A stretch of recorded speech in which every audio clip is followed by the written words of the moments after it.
This picture was of Barry and my brother going to prom. They had the smiles on their faces, excited for the evening. Barry and I became a bit closer with our friendship when she started to date my brother. Then we discovered that we were going to Powell Northwest College together. When we arrived in Powell at the college, we were excited to get off the farm, to get away from our parents and discover the new life, the dorm life, and what kind of classes. And so we were really excited to take off to college.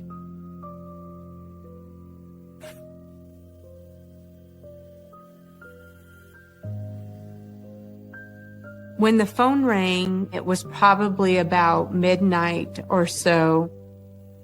It was Barry's RA from her dormitory asking me if I knew where Barry was at or if Barry was with me. And I immediately had that sinking feeling. Something is not good. Something's not right. When she said law enforcement had been in touch and they were searching for Barry, they couldn't disclose everything at that point. So we were still trying to figure it out amongst ourselves. Where could have she gone? Who's she with? What happened? We're on a mission now. We've got to find Barry.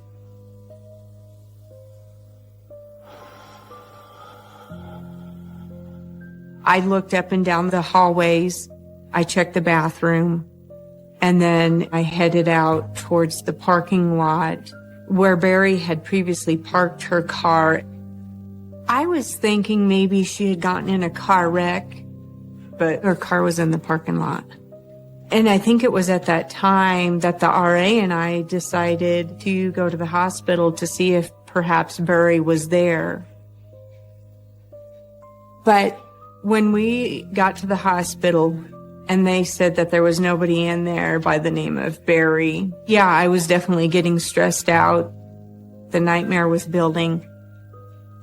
The helplessness, the anger, the worry. I was hoping things would be okay, but also the intuition was saying something was not right.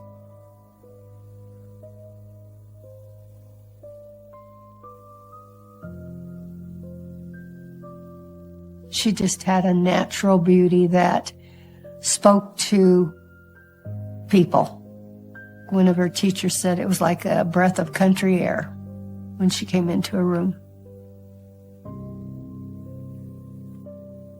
Didn't matter whether you were male, female, black, brown, everybody was her friend. And that's the way she wanted it. She really was a beautiful person. She was pretty inside and out.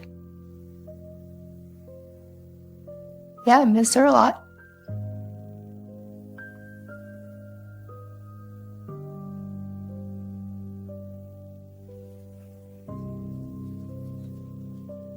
The day that we accompanied Barry to college was a hectic morning as we tried to assemble everything and not forget anything. Barry had been out the night before. Her brother Ryan had been at a cross-country meet. We all started out tired and cross. It's the typical family brawl. Hurry up. I don't want that there. Do you need so much stuff? We had her car packed, and then Ryan and I tailed her up the road. Barry pulled her car over, and I worried that something was wrong. She came running back to the car and said, "You guys haven't got any music." So she handed us a couple of tapes to put in the tape player, and then ran back to her car. The sun was bright. It was the sparkle, seeing her running in the sun.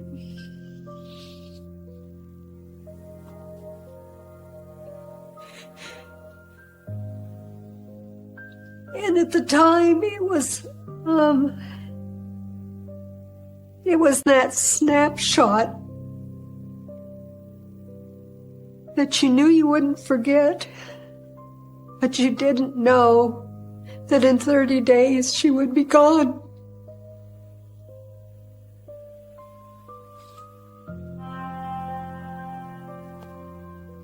I'm sorry.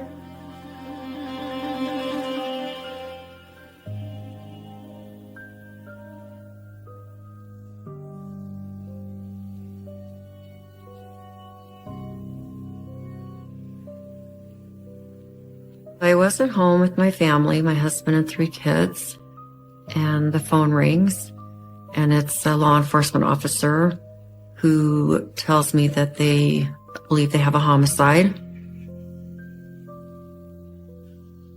He said, we have a college student covered in blood who says he'd gotten in a fight with another male, and he may have killed him, but didn't know. He was 18 years old, soon to be 19. There was no indication that he was anything but the all-American kid. In a small town in Wyoming, that's unusual. But this college student, he was being very vague. We did not have a clear picture of what was going on. We needed to get the case under control. You just go into work mode. We need to be at our best. We can't make any mistakes. It's important for me to tell my sister's story because the absolute senselessness of it was not necessary. It's horrible.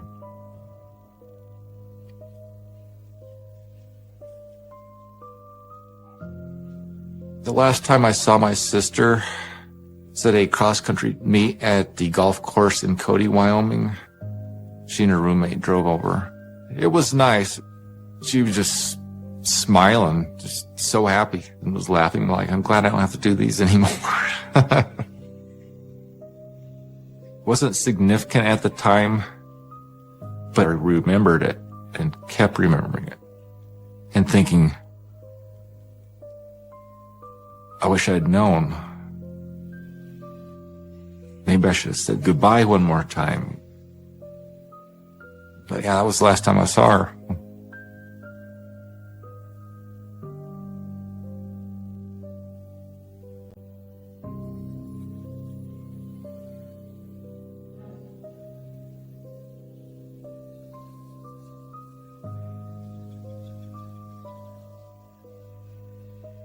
I remember it was a beautiful morning, the sun was shining, and I remember looking out the window and there was a police car and an officer walking up.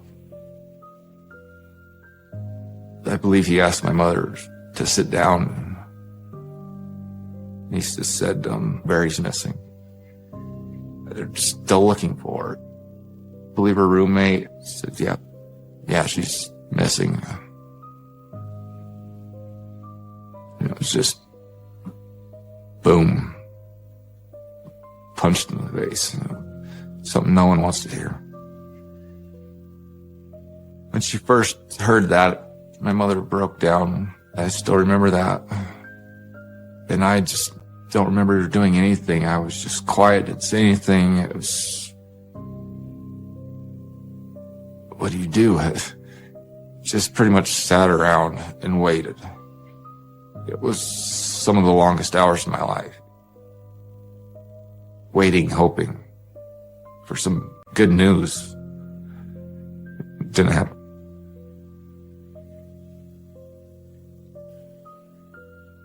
After the hospital and discovering she was not there, everybody was hoping that Barry might show up back at her dorm room. And I kind of remember feeling the woulda, coulda, shoulda at that point. What could have I done?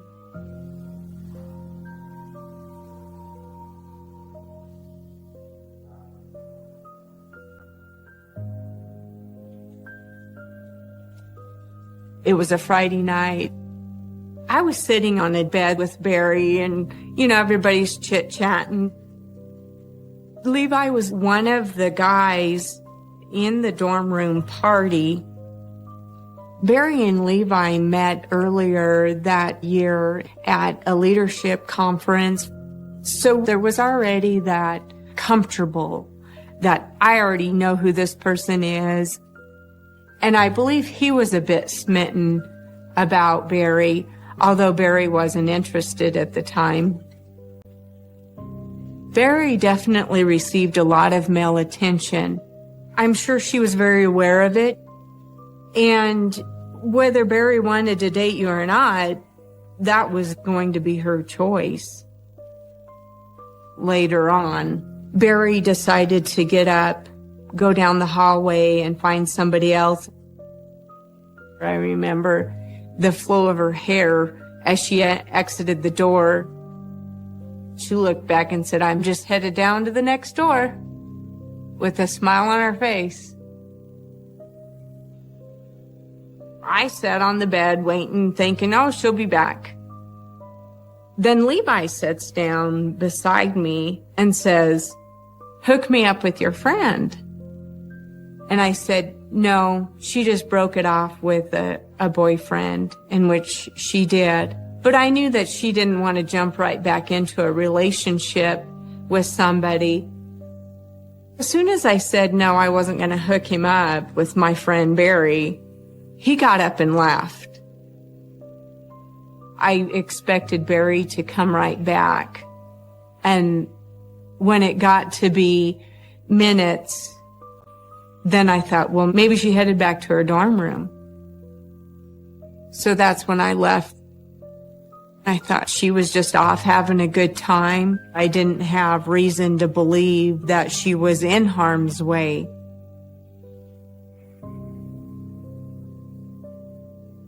I arrived at the Powell Police Department in the middle of the night. The college student had already been interviewed. When I came in, I wasn't in contact with him, and that was important because that would then make me a witness. What I learned when I got there was that Levi had shown up at the dorm, that he was covered in blood, that he had told his roommate that he'd been in a fight with another male.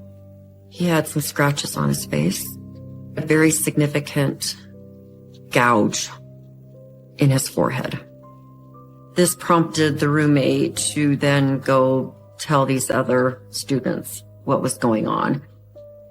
One of them called the police department.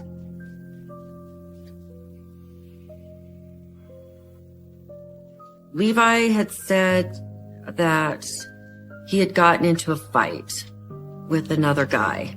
That was one. Then it was, well, maybe I killed him. Then it changed from it was a guy to it was Barry, a girl named Barry. Levi said that he and Barry were in the car together. He pulled over. They had consensual sex. And for some unknown reason, they got out of the car and she hit him with a beer bottle. And that's where he got the injuries to his face and where the blood was coming from.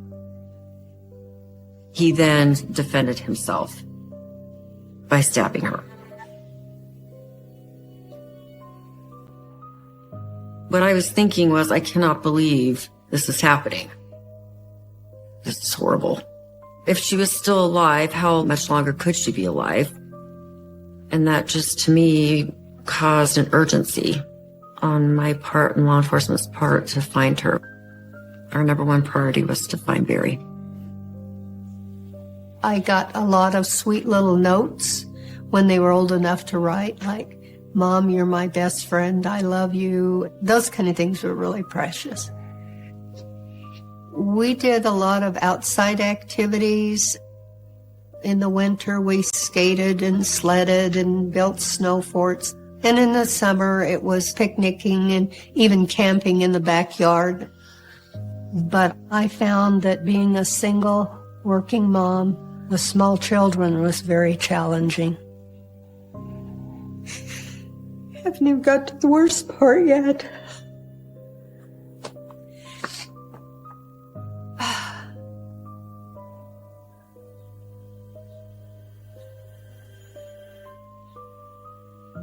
They did tell us that a fellow had come back to the dorms with a considerable amount of blood on his clothing.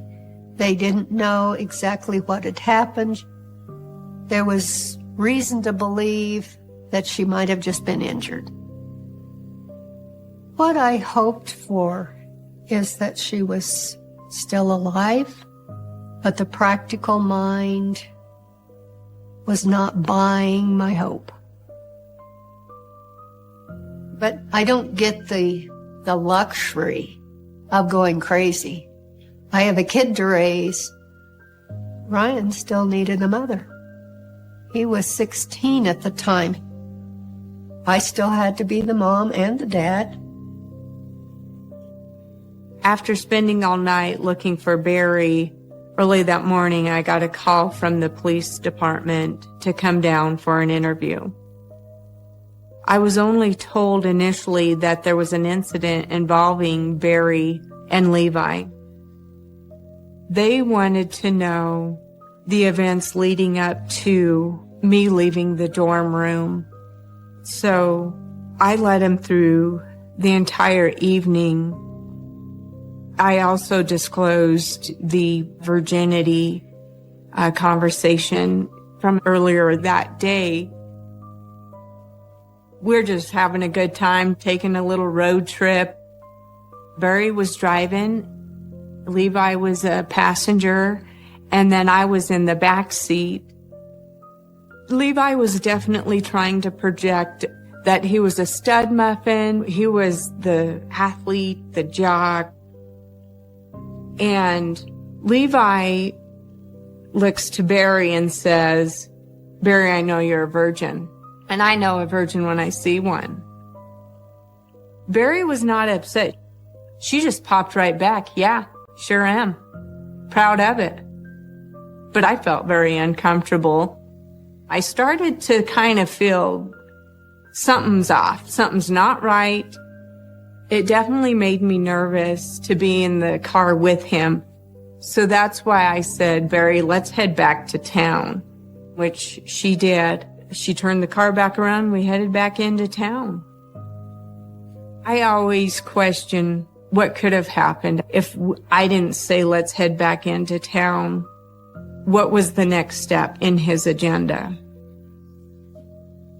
As a person, you relive those moments. The emotional scar is heavy, and it's something that doesn't ever go away. We had a little bit of hope that she was still alive because of his inconsistent statements, and that's sort of what can drive you, right? Let's hope she's still alive. We decided that we would ask him if he would be willing to go on a drive and see if he could point us to where she was. And he said yes. He was in a vehicle with one officer. I'm with another officer. I needed to be clear that I was not coercing him into making any statements or coercing him into taking us to locate her. We weren't that far from town, but there's nothing out there. It's all farmland. The officers are radioing each other so that we know what Levi's telling the officer he's with, and he's being pretty vague. She's on the left side of the road. She's on the right side of the road. We turned off a couple times and drove down the 2-track and, I guess this isn't it. I'm feeling an enormous amount of pressure because this is my responsibility as the head law enforcement officer in the county. And I mean, time's ticking. And it's pissing me off. He knows where she is. I said, just tell them to pull over and can have a conversation with him. I went up to the car. He was in the back seat. I introduced myself. I told him that I was the prosecutor in the case. And I said, we can't keep doing this. I made it crystal clear to him that it would be helpful if he would be honest and tell us where she was. I was very thoughtful about what I said because I was not going to risk messing the case up. He said, okay, I'll show you where she is. he understood that he needed to tell us where she was. The deputy that was with him pulled out and started driving, and we followed them. And he went to a turnoff that we had not been on and radioed that he says this is where it is. It was clear cars had been down that road recently, so we were more convinced that he'd given us the right direction. We stopped all the cars at a certain point, and the county investigator radios us that he found her. I have the image in my head right now while we're talking what she looked like. Barry was laying on some dirt. Her pants and shoes were a distance away from her. Just blood everywhere. The defensive wounds that Barry sustained were like nothing I had ever seen. Her fingernails were broken. She fought for every breath she had. She had very long, beautiful hair. It was coated in blood. It was clear that her throat had been slit. The length of the incision in her neck looked to me as though she had nearly been decapitated. It was unbelievable. I know the officer I was with, I remember him breaking down and crying. I was devastated because you're so obviously upset. You want to turn away. Got all these thoughts racing through your head like, oh my God, that could be my child. That's a lot.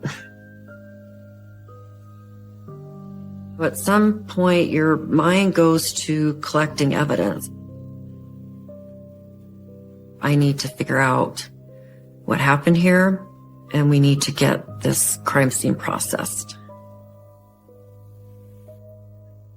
Because of where her body was, the condition of her body, the placement of her clothing, there was another pool of blood, and then she had been drugged to where we actually found her body.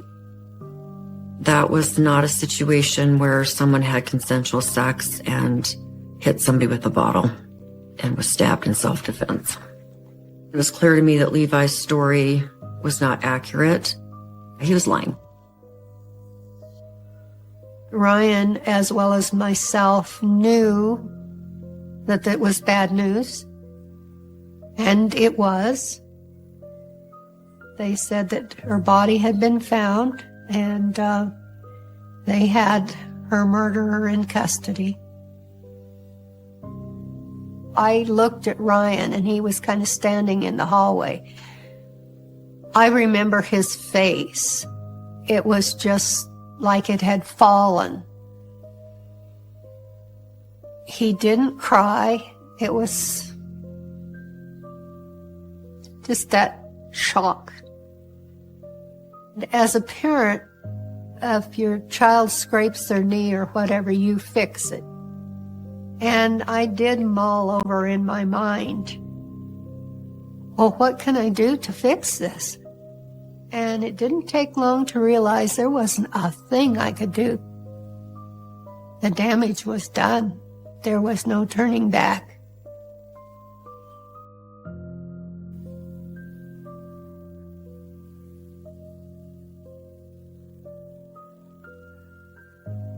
It either had to be very early in the morning or at night because I woke them up. I said, Levi's in trouble.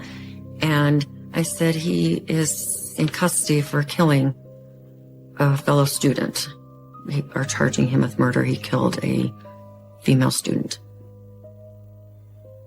His mother let out this noise of just wounded to the core. It was similar to a mother being told that her child was dead. And I said, do you have any explanation for how your son could possibly have committed this crime? And they just couldn't offer any. They talked to me about what kind of kid he was. It wasn't a troublemaker, was very popular, was athletic, the homecoming king, no criminal history, no explanation whatsoever as to why he just quote unquote snapped that night.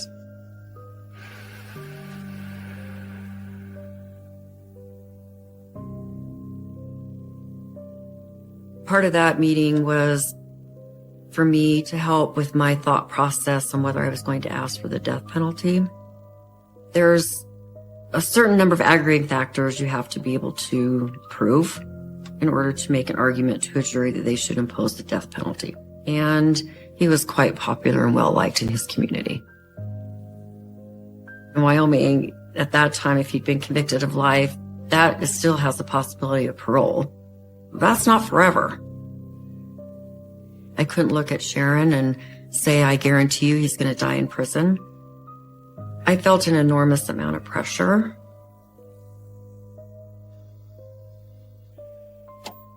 After hearing the news that Levi had killed a person, my first thought was that if I had told the cops that maybe I could have saved her life. He forced me, he bit me numerous places on my face, my chin, my arms. And afterwards he said if I ever told anybody, he would hunt me down and kill me. It changed everything. It provided an explanation that I was looking for as to how did he get to this point. This is going to seal this deal for me. I'm going to hopefully get this resolved quickly and he will be in prison for the rest of his life. In the summer of 1995, Levi Collins sexually assaulted me. A friend of mine and I were at the bar that evening, and I saw Levi, and he kept wanting me to go look at the lights in his car. And he goes, well, just get in, and I'll just drive around and show you. Well, we drove, and I said, well, I don't want to be gone very long. And he goes, we're going to have sex. And I said, no, we're not. And he goes, I have a gun in the back seat. And I said, well, you better use it because we're not going to be having sex. And he took me out past the dump, and that's where it happened. I was afraid, and I didn't think anybody would believe me because I was a female, and everybody pretty much knew Levi around town because he was such a good athlete. It was very similar to what he did to Barry. The difference was Barry didn't stop fighting. For him to repeatedly commit sex assaults makes him evil in my mind. I mean, that's evil. And Levi should die in prison.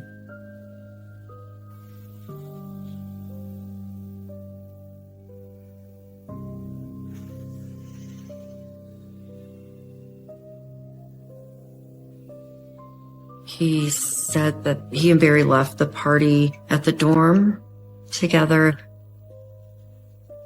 He said that he pulled over and wanted to have sex, and she said no and started resisting him. She got out of the car, that he tackled her, that he had his knife, and essentially could not get her to stop fighting. He had sexual intercourse with her. She still would not stop fighting, and he just said he lost it, just started cutting her throat. I remember asking him why he stopped, and he said he could hear her gurgling through her neck wound. He was charged with 1 count of sex assault, 1 count of kidnapping, and 1 count of first-degree murder.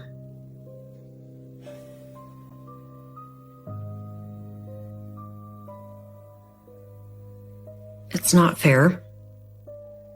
It seems that our society spends more time educating women about how to keep themselves safe and less time educating parents how to raise men that no means no. Barry did absolutely nothing wrong. And the only person that did anything wrong is Levi.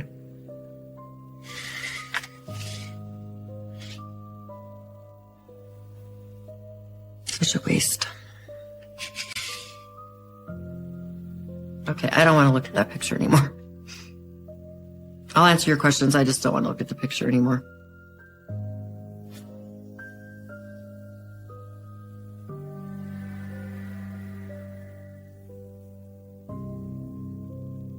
I wonder, did he wait outside that dorm room because she was coming back and he then detoured her and convinced her to get back into his car?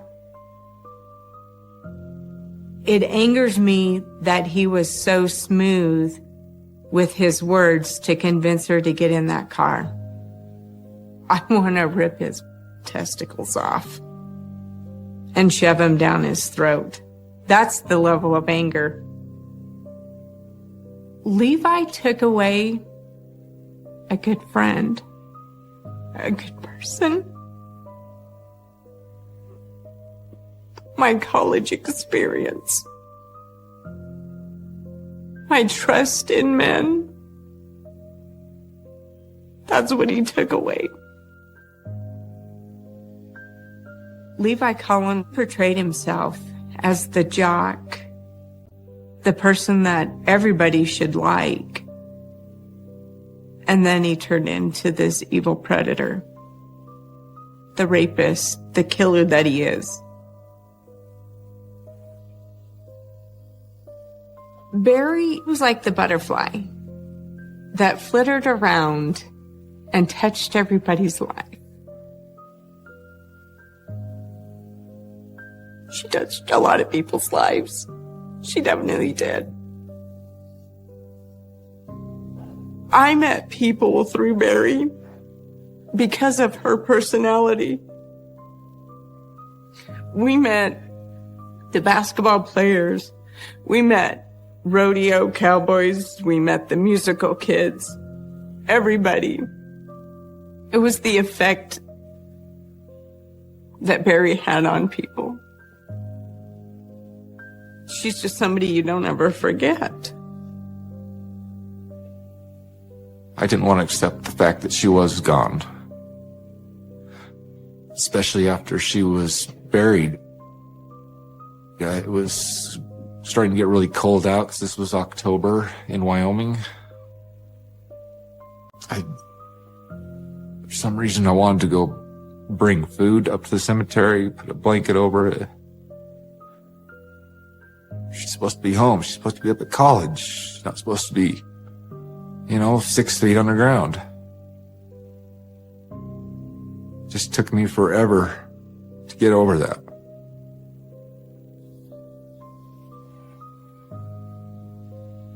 We took out our anger and bitter feelings out at the wrong people, which was kind of each other and really didn't mean to. After that, I realized how much time we've lost together, and it's important to keep in contact because who knows how much longer I'll have her or she'll have me. Anything can happen. My mom and I are close now. It's just not like it was. I'm content with him being behind bars for the rest of his life. It's not justice. He's still living and breathing, but I think it's fair enough. It's devastating to me to lose my daughter, but it's devastating as a mother to see the harm that it has caused my other child.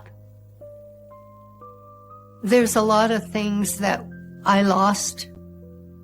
Not only do you lose your child, but you lose a part of your heritage. He has diminished our family tree in a way that can never be replaced. We still talk about it. Barry's murder left a big hole in my heart. That hole probably is not meant to be filled in or fixed or heal. When your child is gone, a part of you is gone. And that doesn't ever change.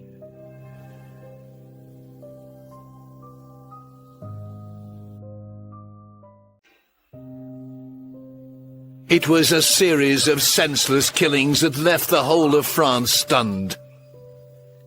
When 24-year-old Thierry Paulin was apprehended on the 1st of December 1987, he admitted to the murder of at least 21 helpless elderly women. In a series of killing sprees across 3 years, Paulin, a thief, left behind no witnesses at his crime scenes, as he brutally strangled his victims to death. Detectives Jean-Claude Moulet and Claude Perroni had the task of bringing Paulin to justice. Nous étions littéralement sous pression. La seule peur. We were under immense pressure. The only thing we were afraid of was being on call. In other words, would a phone call wake us up that night? Headquarters calling us about a case, telling us about the killing of an old lady. We dreaded finding more victims every time. On avait cette hantise de retrouver à chaque fois d'autres victimes. Paulin n'est pas un tueur en série. C'est un tueur en chaîne. Le tueur en série est un tueur pathologique. Paulin was not a serial killer. He was a spree killer. A serial killer is a pathological killer who kills to experience a physical or moral pleasure. In other words, he enjoys a terror he inspires in others. The spree killer is different. Paulin was a born criminal. In inverted commas, he was complete riffraff. Attacking a grandmother is a triumph without peril which brings no glory. S'attaquer à une grand-mère, hein? À vaincre sans péril, on triomphe sans gloire. In a twist of fate, Paulin himself would be dead before the trial of his accomplice, Jean-Thierry Mathurin, in December 1991. Philippe Bilger was prosecuting. Paulin s'est échappé du procès, malheureusement c'est... Paulin escaped the trial. Unfortunately, it was AIDS that killed him, and of course we can lament the fact that the mastermind, the instigator, was never brought to justice. This much is clear. Forgive me for being crude, but the criminal justice system took what was left. In other words, Mathurin. C'est-à-dire Mathurin. Mathurin was on trial for the murder of 8 women in just over 1 month during the autumn of 1984. The details of the slayings were shocking, even to Mathurin's defense lawyer, Michel Arnaud. The photos and pictures were awful. It was difficult, very difficult. I must admit that when I studied the case files, I made sure that I didn't have lunch. I didn't have dinner. I couldn't. The killings always followed the same horrific ritual. Thierry Paulin les poussait dans l'appartement en leur tenant la bouche. Thierry Paulin pushed them into the flat, holding their mouths. Jean-Thierry Mathurin closed the door. And from that moment on, Thierry Paulin hit them to get them to tell them where the money was. Jean-Thierry Mathurin went to look for electrical cables to tie them up, so Thierry Paulin could tie them up. He went to search the flat. If the victim revealed where the money was, Jean-Thierry Mathurin went to check if it was there. And in the meantime, Thierry Paulin became incensed and ended up strangling them. S'acharnait et finissait par l'étrangler. This killer's story begins over 50 years ago. Thierry Paulin was born in the former French colony of Martinique in the Caribbean on the 28th of November 1963. His teenage parents split up within days of his birth.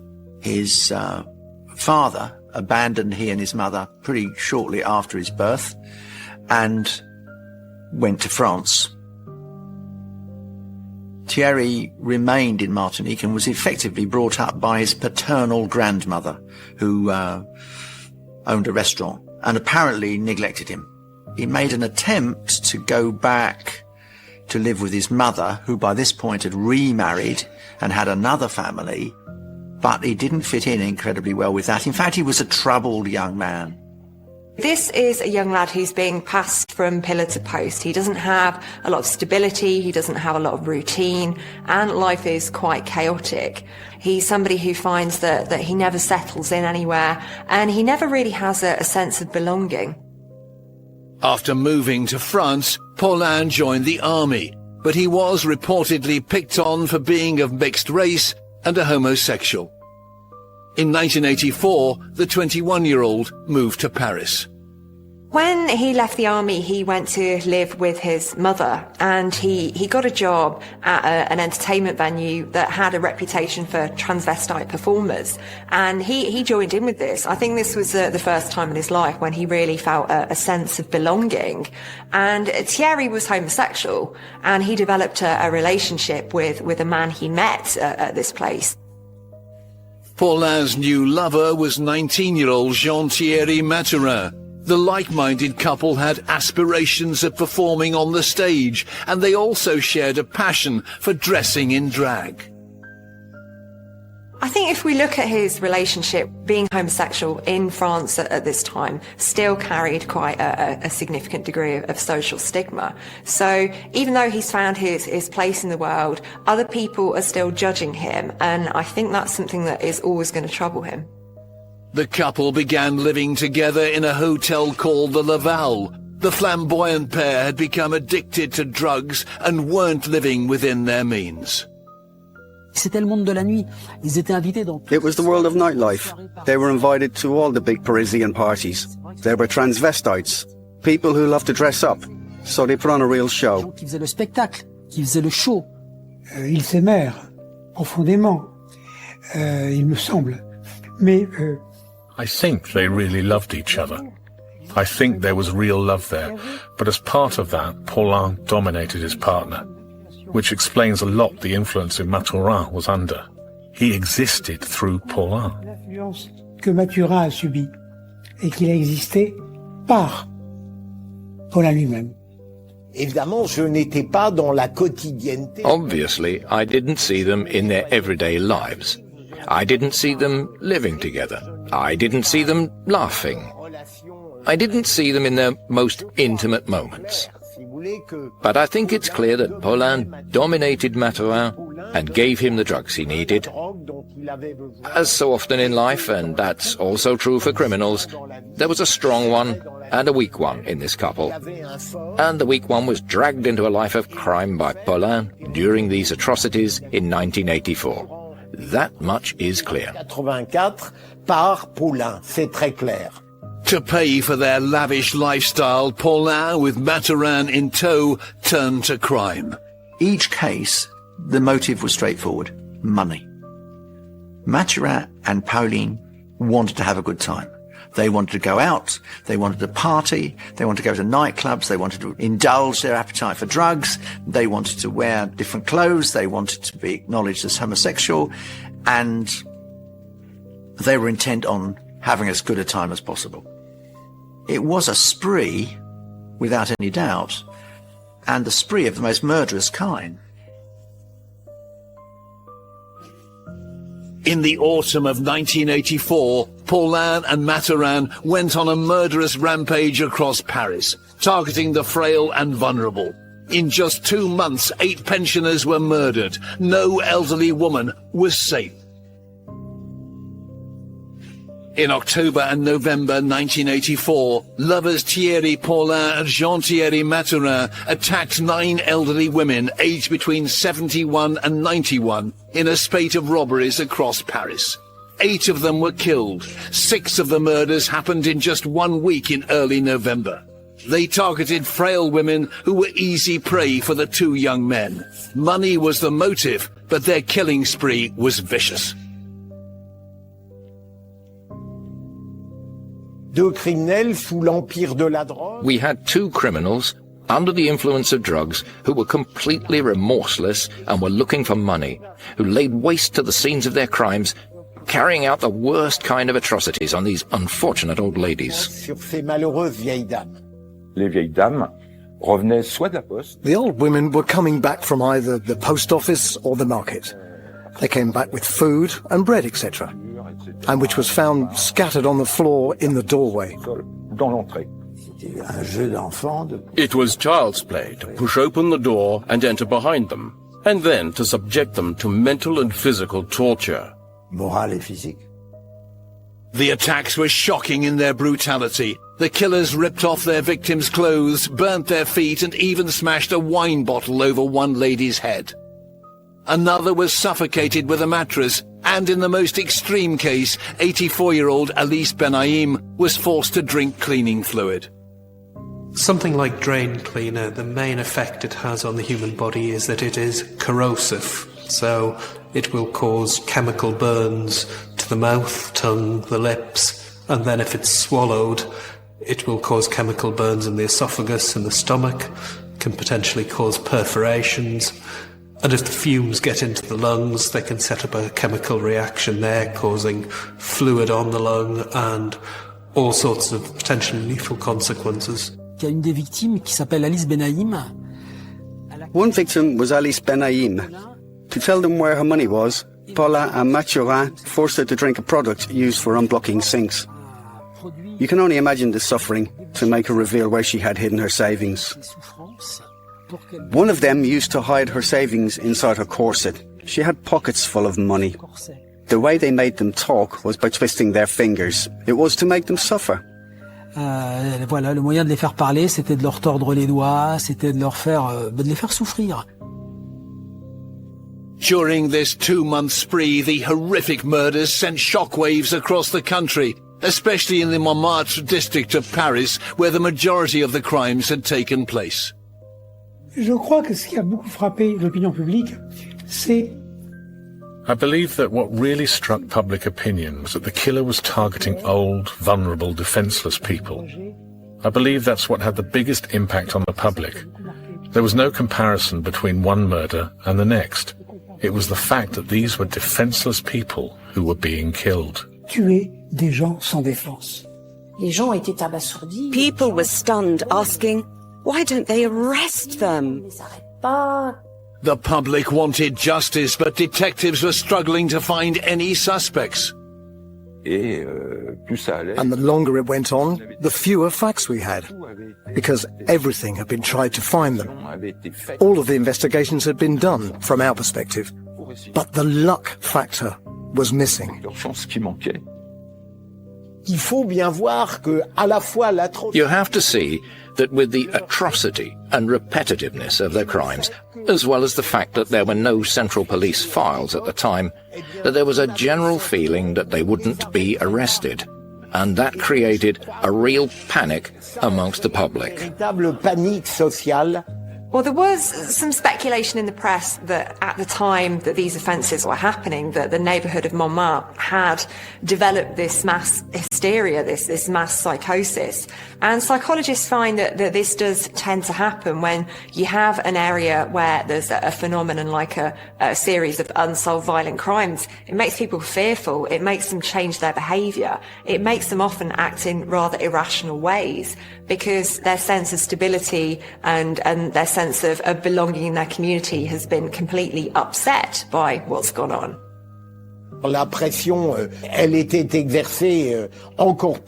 Even more pressure was put on the departments specifically responsible for questioning and arresting criminals.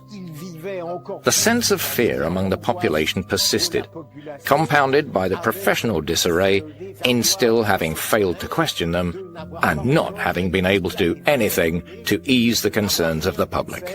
Pour faire diminuer l'inquiétude civique et populaire. No one had seen the perpetrator or the perpetrators.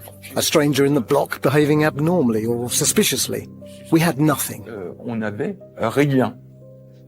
Matching fingerprints were found at several of the murder scenes, but with no central database, these were no help to the police. Nous n'avions pas de fichier, il a été... We had no database. That was created afterwards. It's always easy in hindsight to criticize the errors made by the police. But with the daily atrocities, they were in charge of finding a solution. It was very difficult. At the time, we didn't have the same resources as today. Ça l'était, nous n'avions pas les moyens d'aujourd'hui. It's a shame we weren't more efficient at the time. We didn't have a forensic database because Paulin was already known to the police.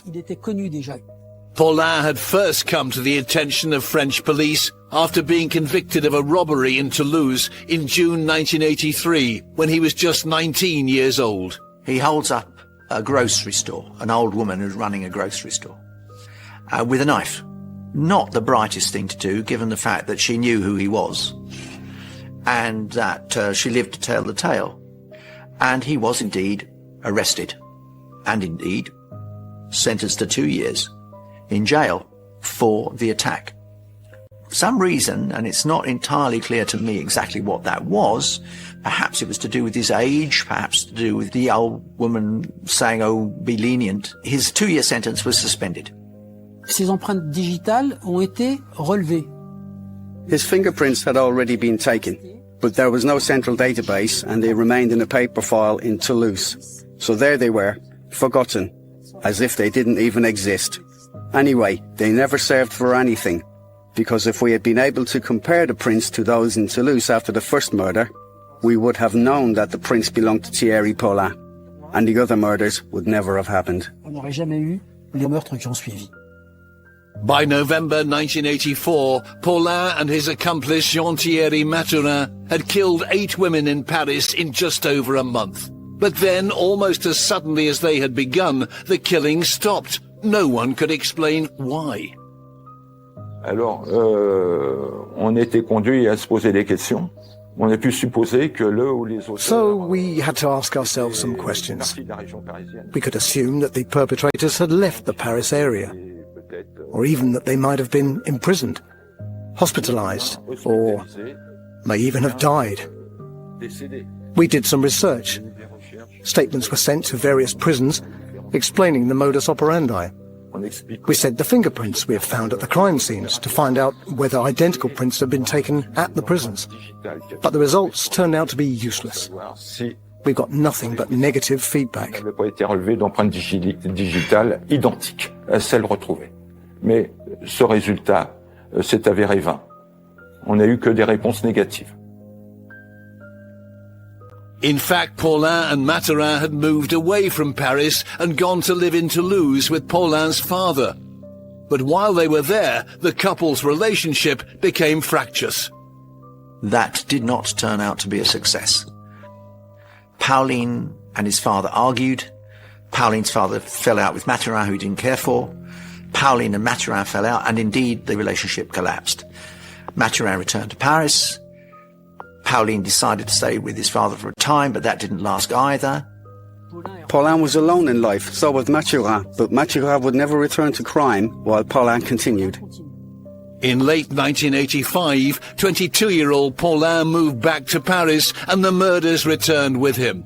Between December of that year and June 1986, another 8 elderly women were killed, and yet again, money was the motive. Je pense pas qu'on puisse dire que c'était un tueur en série. I don't think we can say that he was a serial killer, because a serial killer is a sadistic individual who takes pleasure in killing, who kills for the sake of it, for the pleasure of killing. That wasn't Paulin. He kills for money. There was a police officer from the La Brigade Criminale who said, he killed like he was going to the bank. I don't think he even realized the horror of what he had done. He attacked old ladies. He killed them, but in fact he acted as if he was going to get money from the ATM. But he killed them so they couldn't tell anyone. Il les tuait parce qu'il fallait pas qu'elles puissent parler. Paulin had developed a familiar MO. À l'époque, j'étais entre guillemets spécialisé au niveau des autopsies criminelles et j'ai... At the time, I was a specialist in criminal autopsies, and I was present at the autopsies of some of the grandmothers killed by Paulin. All the grannies were mainly strangled. None of the attacks were what you would call sexual. None of them. They mostly involved stopping the victim breathing, so killing them through mechanical asphyxia. De la tuer par asphyxie mécanique. Strangulation is primarily something that causes damage to the blood supply to the brain. Suffocation limits the air supply into the lungs, so eventually will cause problems through lack of oxygen. Strangulation is much more effective than suffocation. Paulin was living in a hotel and loved to entertain the movers and shakers of Parisian society to boost his own social standing. Il savait qu'il était limité. He knew he was limited socially. He had aspirations to be something else, to be recognized, well-known and appreciated. He sought another kind of existence. Il voulait exister autrement. Il a un côté extrêmement humain. Il a un côté humain, He had an extremely human side to him. There were people around him, especially ex-lovers, who knew him as a very sensitive person, who could be immensely kind, considerate, extra careful and attentive to others, to those he loved. So how could such an individual, and it is this that is so Machiavellian, how could this type of character transform himself into a killer who commits the act in half a second? De se transformer en un tueur qui passe à l'acte en une demi-seconde. Unbeknownst to the people around him, Paulin was like a real-life Jekyll and Hyde character. But this double life was about to be exposed. In August 1986, he was arrested on the outskirts of Paris when a drug deal went wrong. Il n'est pas content de la qualité de la cocaïne qu'il a achetée. He wasn't happy with the quality of the cocaine he had bought, which led to a fight with his dealer. He assaulted the dealer, who called the police. The police stepped in and Paulin was imprisoned, and so his fingerprints were taken again, but were not compared with those of the murderer of the old ladies. Des vieilles dames. They didn't know it, but the police had missed an incredible opportunity to solve one of the biggest cases in French criminal history. Even so, Paulin spent the next 16 months in prison. While he's there, and remember this is the middle of the 1980s, he begins to demonstrate the symptoms of HIV. By the time he is released from prison, he is fully aware that he is HIV positive, which at that point then was effectively a death sentence. It really did lead to him ramping up his offending. He was somebody who didn't really care about the consequences to begin with, and now he wouldn't care about them even more. So I think it made him all the more dangerous. Paulin, who by now was responsible for the deaths of 18 women, was free once more, but his time was running out. He was dying and he wanted to make the most of his remaining years. He would have to continue to fund his social life the only way he knew how: theft and murder. By autumn 1987, 18 elderly women across Paris had been murdered whilst being robbed by 23-year-old Thierry Paulin, but the police were no closer to catching him. Paulin had been diagnosed as HIV positive, and his crimes were becoming more and more prolific. Well, after he was diagnosed with AIDS, his offending really did escalate. And it wasn't just that he continued to kill people, but he engaged in almost kind of celebratory spree-like behaviour afterwards. So he would spend a lot of money. He would party for days on end. And I think that realisation that his life was limited, he was aiming to enjoy it as much as he possibly could. And if that meant the trauma and the suffering of other people, then so be it. But finally, on the 25th of November 1987, the callous killer made a mistake. During one of his final attacks, he was scared off by the concierge of the building. The woman he assaulted screamed, and the concierge came running in, after which a resident of the building saw Paulin escaping. Va voir Paulin s'enfuir.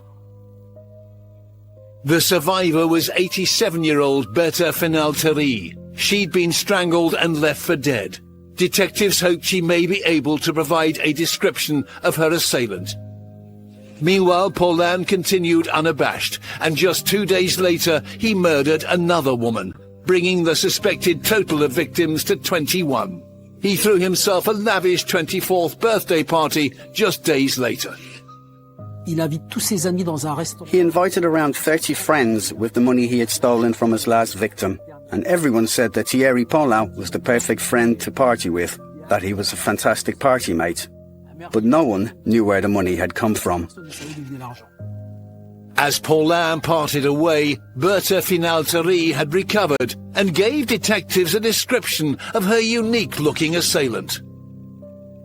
Il va dire c'est un garçon. He is a big guy, 1 meter 82, athletic, 75 kilos, mixed race, with an earring. Un anneau à l'oreille. A haircut like Carl Lewis, blonde hair. Et des cheveux blonds. A photo fit was created by the forensic department, the very same sketch that would be displayed in police and gendarmerie departments everywhere. Tous les services de police et de gendarmerie. On December the 1st, 1987, 4 days after claiming his final victim, Thierry Paulin was apprehended on the streets of Paris. A police officer who'd seen the photo fit sketch recognized him and asked him to come to the central police station for an ID check. Je vois encore monter les escaliers sous escorte. I remember seeing him coming up the stairs under police escort. And of course, most of La Brigade Criminelle were waiting for him to arrive, to see who this guy was, what kind of person he was, etc. Everyone had worked hard on this case, so everybody was very interested in seeing him. Tout le monde était fortement intéressé pour le voir. Detectives interviewing Paulin had a plan to get him to confess. They had a bottle of the same cleaning fluid he used to kill Alice Benaim in 1984 hidden away. This story about the caustic soda is very important. When Thierry Paulin was arrested, he was taken to La Brigade Criminelle and put in front of a policeman who would be listening to what he had to say. And this policeman had placed a bottle of caustic soda under his desk. Paulin was opposite him talking about the murder of Alice Benaim.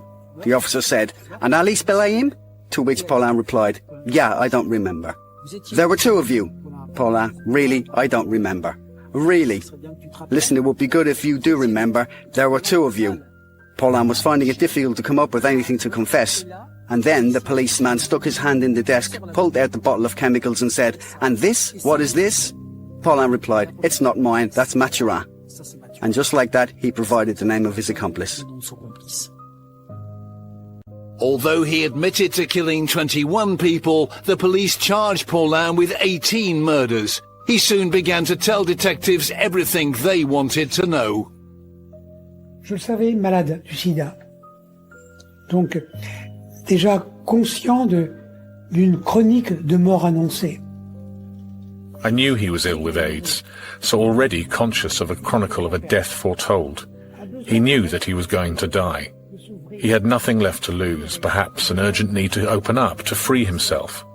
I would say even more to confess to the harm he had done, which meant that when he spoke to me, he told me everything. He got it all off his chest, demonstrating his extraordinary memory, his memory of the times, the locations and the details of the crimes he had committed. He relived everything he had done in front of me. That impressed me. Devant moi, ce qu'il avait fait. Ça m'a impressionné. Très rapidement, il a donné des détails, pratiquement, de chacun des It didn't take long for him to provide details of virtually every murder he had committed. He even told them the colours of the curtains, for example. Details about the crime scenes that only he could have known, that no one else but the victims could have known. He was a cold, determined man. The kind you don't encounter very often as a police officer. Given the number of victims and the manner in which these people were killed, he didn't particularly show any remorse. La manière dont ces personnes ont été tuées, il n'a pas manifesté de remords particulier. C'est quasiment. It's almost an act of religious repentance to say, I have killed, I did that. It liberates the conscience. He had nothing more to gain, nothing more to do with the world. He was already dead. Il était mort déjà. Forensic psychiatrist Serge Bornstein visited Paulin in custody to prepare a report for the impending trial. Il nous a traités comme des importuns, des gens qui venaient le gêner dans sa cellule. He treated us like nuisances, people who had come to bother him in his cell. So we had to be very patient in trying to get a fair bit of information from him. Actually, he didn't show any signs of specific mental problems, but rather long-term psychopathic activity. Sur le long temps. Paulin's barbarism towards the old ladies he attacked is thought to stem from resentment towards his own grandmother, who had reportedly neglected him. Peut-être qu'il se vengeait des défauts. Maybe he was taking revenge for the faults of his family of origin. He probably bore the scars of his childhood, manifesting itself in his hostility towards old women.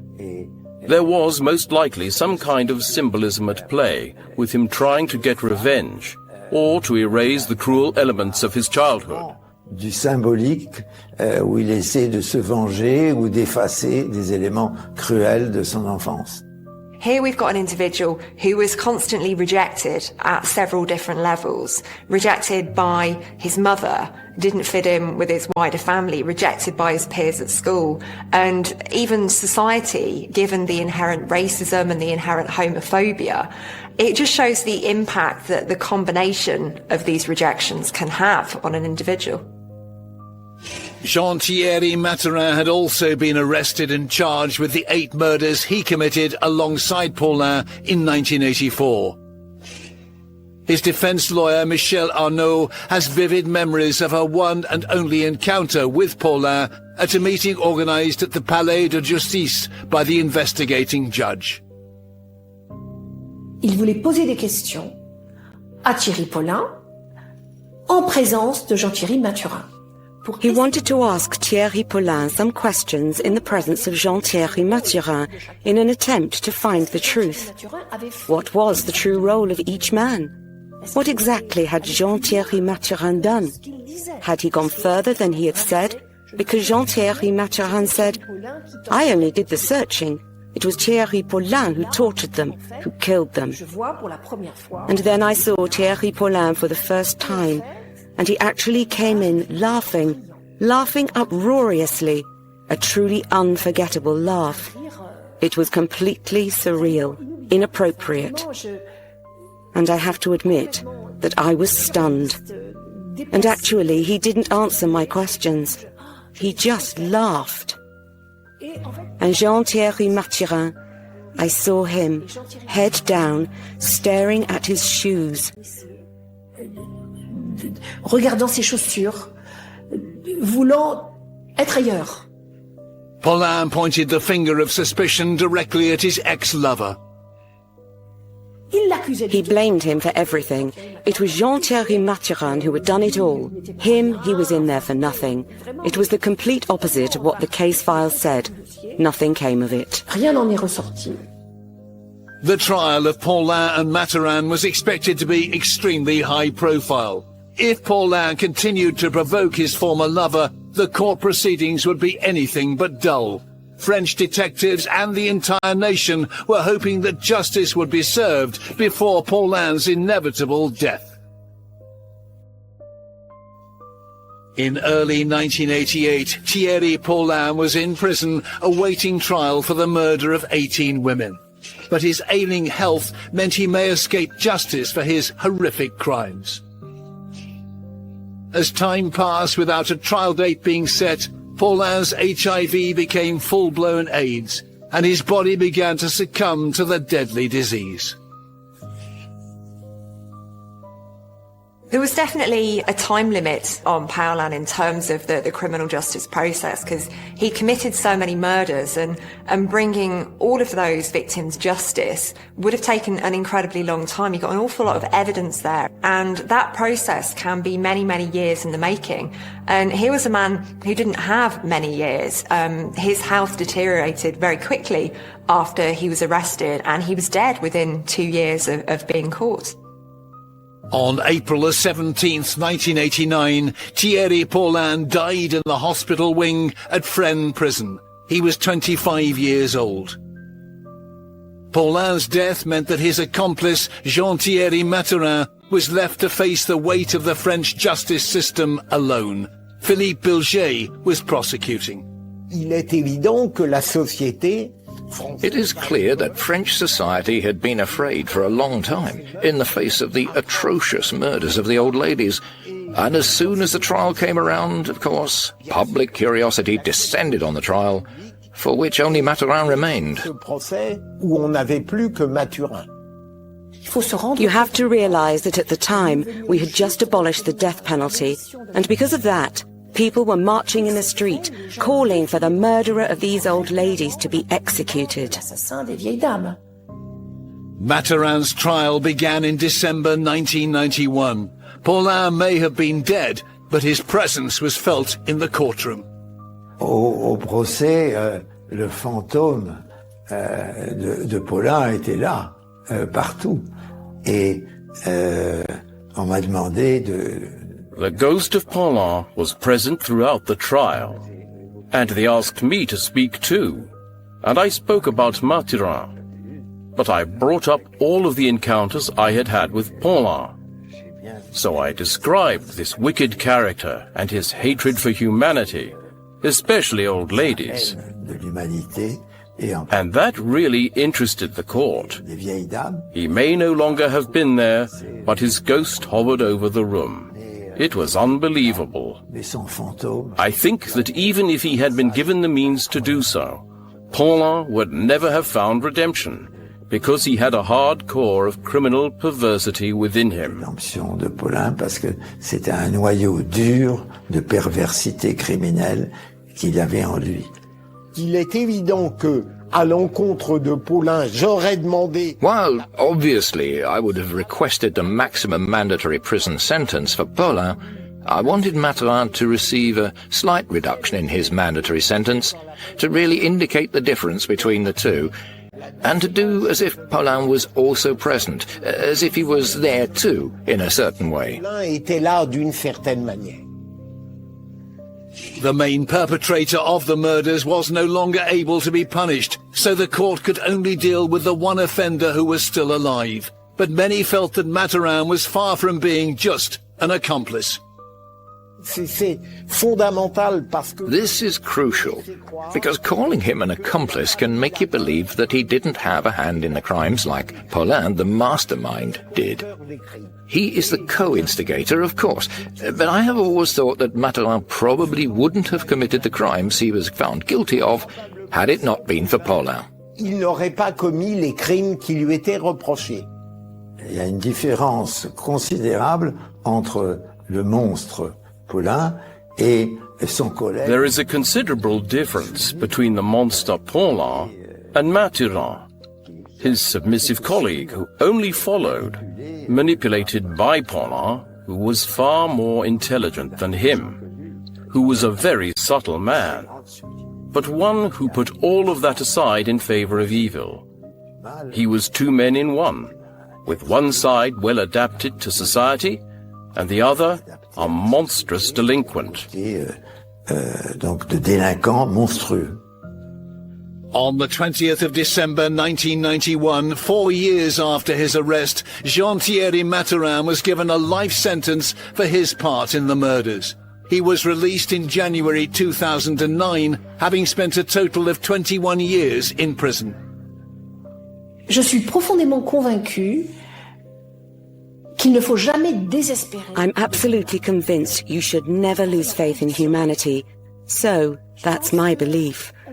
I think even if you have committed terrible, atrocious acts, you can work towards turning over a new leaf with sincere remorse and the desire to redeem yourself. I think it's possible, and that our society has to work towards giving such people a chance. Doit travailler pour donner leur chance à ces personnes-là. Mathurin a réussi à gommer les... Mathurin managed to erase quite a few memories and adapt to a normal social life.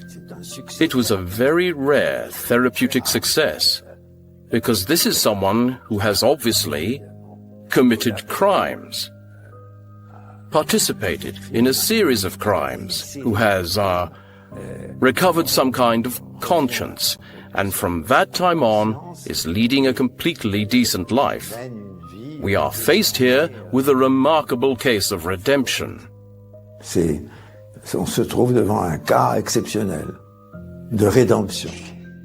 You know, if I had been in charge, I would have kept Mathurin in prison forever, without any qualms. This much is clear. You see, I wouldn't have cried if they told me Mathurin would live the rest of his life in prison. I am convinced that without Paulin, Mathurin wouldn't have done a thing. Although he was never convicted because of his premature death, Paulin is still remembered in France as a terrifying and cold-blooded killer. He really was the worst criminal I have ever seen in the course of my long career. The worst. J'oserais vous dire que je pense qu'il avait une négation complète des valeurs humaines. I dare say that I think he was in complete denial of all human values. He saw other people as just animals. He had an animalistic side to him, what we would call dehumanization. How can you kill a granny without thinking about what she stands for and all that kind of thing?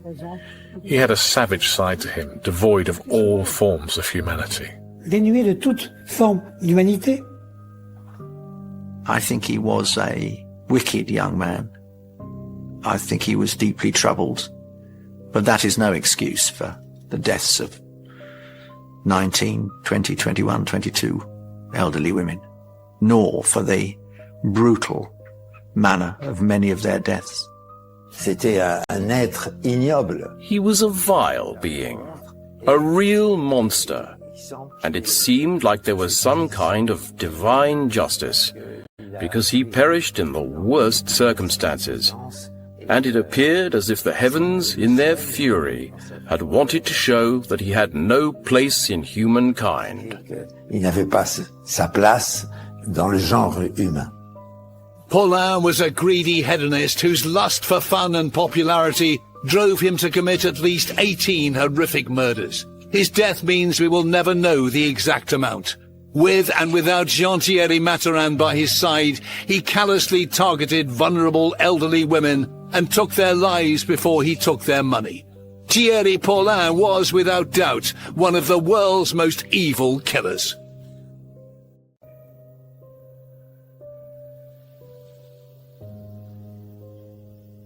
I am feeling nervous.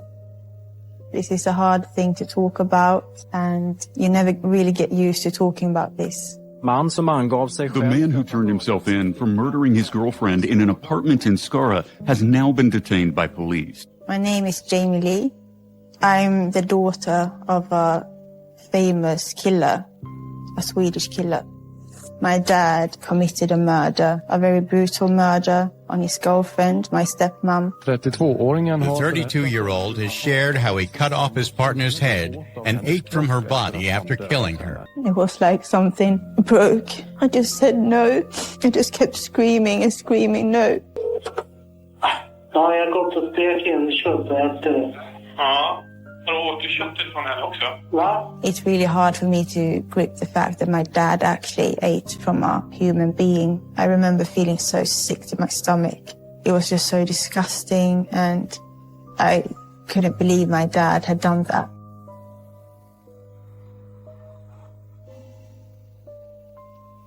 It's like the next house, this one. Can't believe I'm doing this.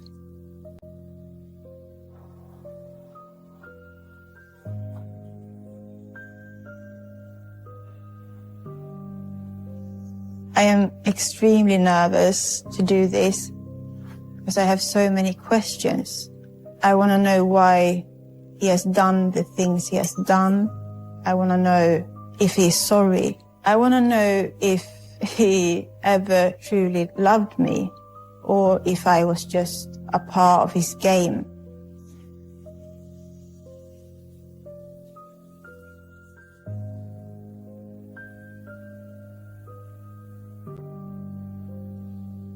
How do you feel when you see her? You knew how much I loved her, right?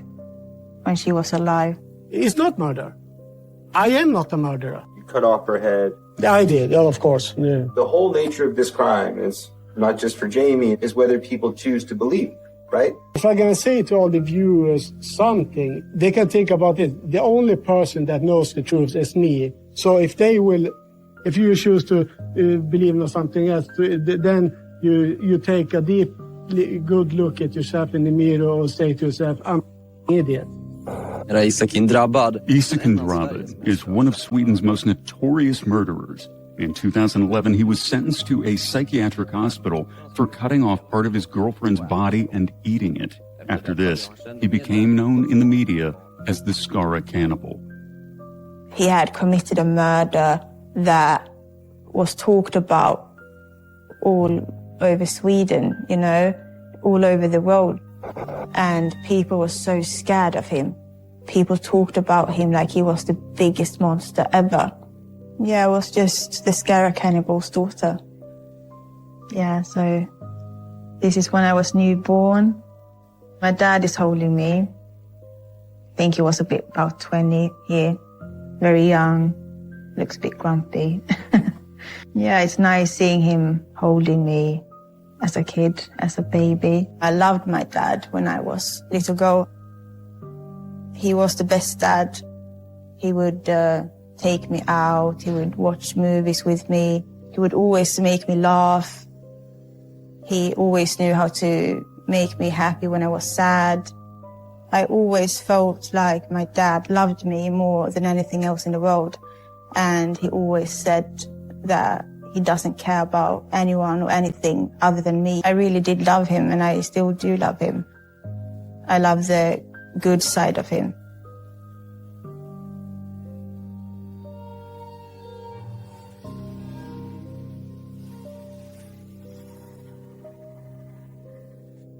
I actually remember when this photo was taken. You can see on my face that I don't look quite happy.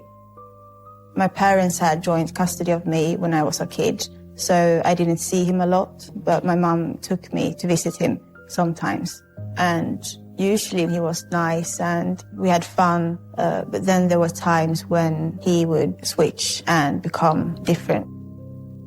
I think I was about 5 in this photo. At this age, I knew there were times to be scared of my dad.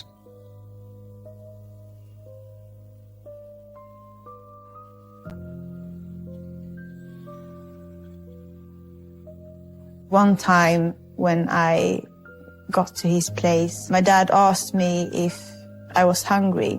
I said yes, so he went to the microwave and he heated up a pizza. And I ate the topping first, like the cheese and the ham. And then he looked at me and said, "So you're not hungry? Why did you tell me you were hungry?" And I went like, "Yeah, I'm hungry. I just eat the topping first." He just snapped. His eyes just turned black, like he lost all his emotions. It was like he had gone. My dad wasn't there anymore. It was someone else. He took my plate and he just smashed the plate into the sink. I just froze. And I just remember my heart pounding out of my chest. I was just really scared. He just went around all over the place, like screaming and shouting. And I just wanted him to stop. And I would just say, "I'm sorry, I'm sorry, I'm sorry." And nothing would help. Nothing would calm him down. That was the first occasion where I felt like truly scared of him.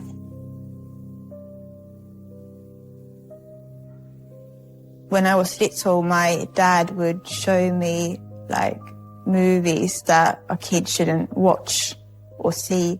He really loved horror movies and movies with a lot of blood and knives, killer movies, you know?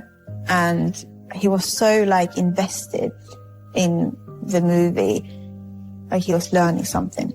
And he watches some sick movies, like really, really, really sick movies. So I just remember closing my eyes, waiting for it to be over. I can't really understand why he would want to scare me, you know. It's just unimaginable to me. I would never do that. I would never want to be the one to make my children feel scared. That thought makes me want to cry. Now, looking back, I ask myself why he would let me watch those kind of movies. And sometimes I do think that maybe he did have a purpose of showing me. I think he wanted to introduce me to the darkness at a very early age.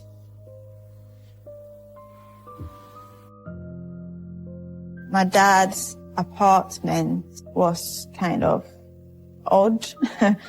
He would have like pictures and paintings of the devil up on the walls. He had this knife collection and an axe. When you walked into the apartment, you got a very dark feeling. When I was a kid, he made me believe that demons and spirits watched me. He even made me see them myself sometimes. Like when we were in a dark room at night, he could go like, "Look at the wall, Jamie. What do you see?" And I would go like, "Nothing. Look harder, try harder, look. Just look at the wall. Keep looking until you see something." And eventually I started like seeing stuff moving on the walls, like faces coming out of the wall. In the darkness, your mind can play games, and they were all looking at me. And I said, like, "I can see it now, Dad, can you please make it stop? I don't want to see this anymore. Can you make it stop?"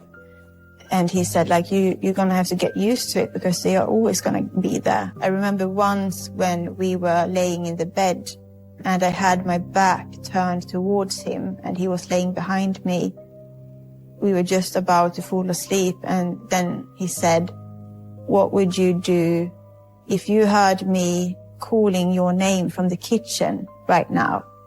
You would realize that someone else was laying behind you, like a demon or something." And I was like, "Don't say that, Dad. You're scaring me." And he would just laugh. And he would say stuff like that all the time. He would say that me and him were angels sent from hell to earth. And he told me that the spirits and the demons would help me. Soon you will also see what I can see, and you can't stop it because you are my daughter and you will be even more powerful than I am.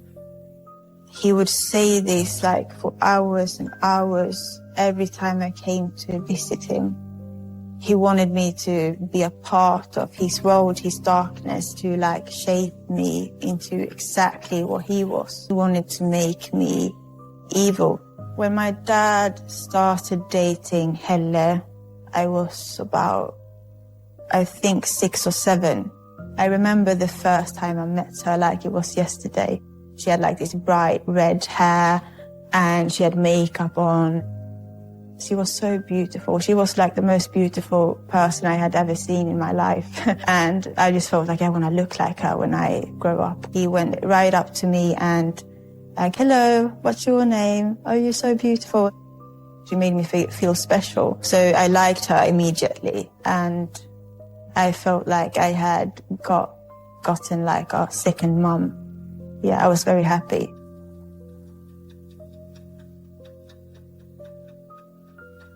In the beginning, it was so much fun and it was like a paradise. I loved it so much. It was my perfect world.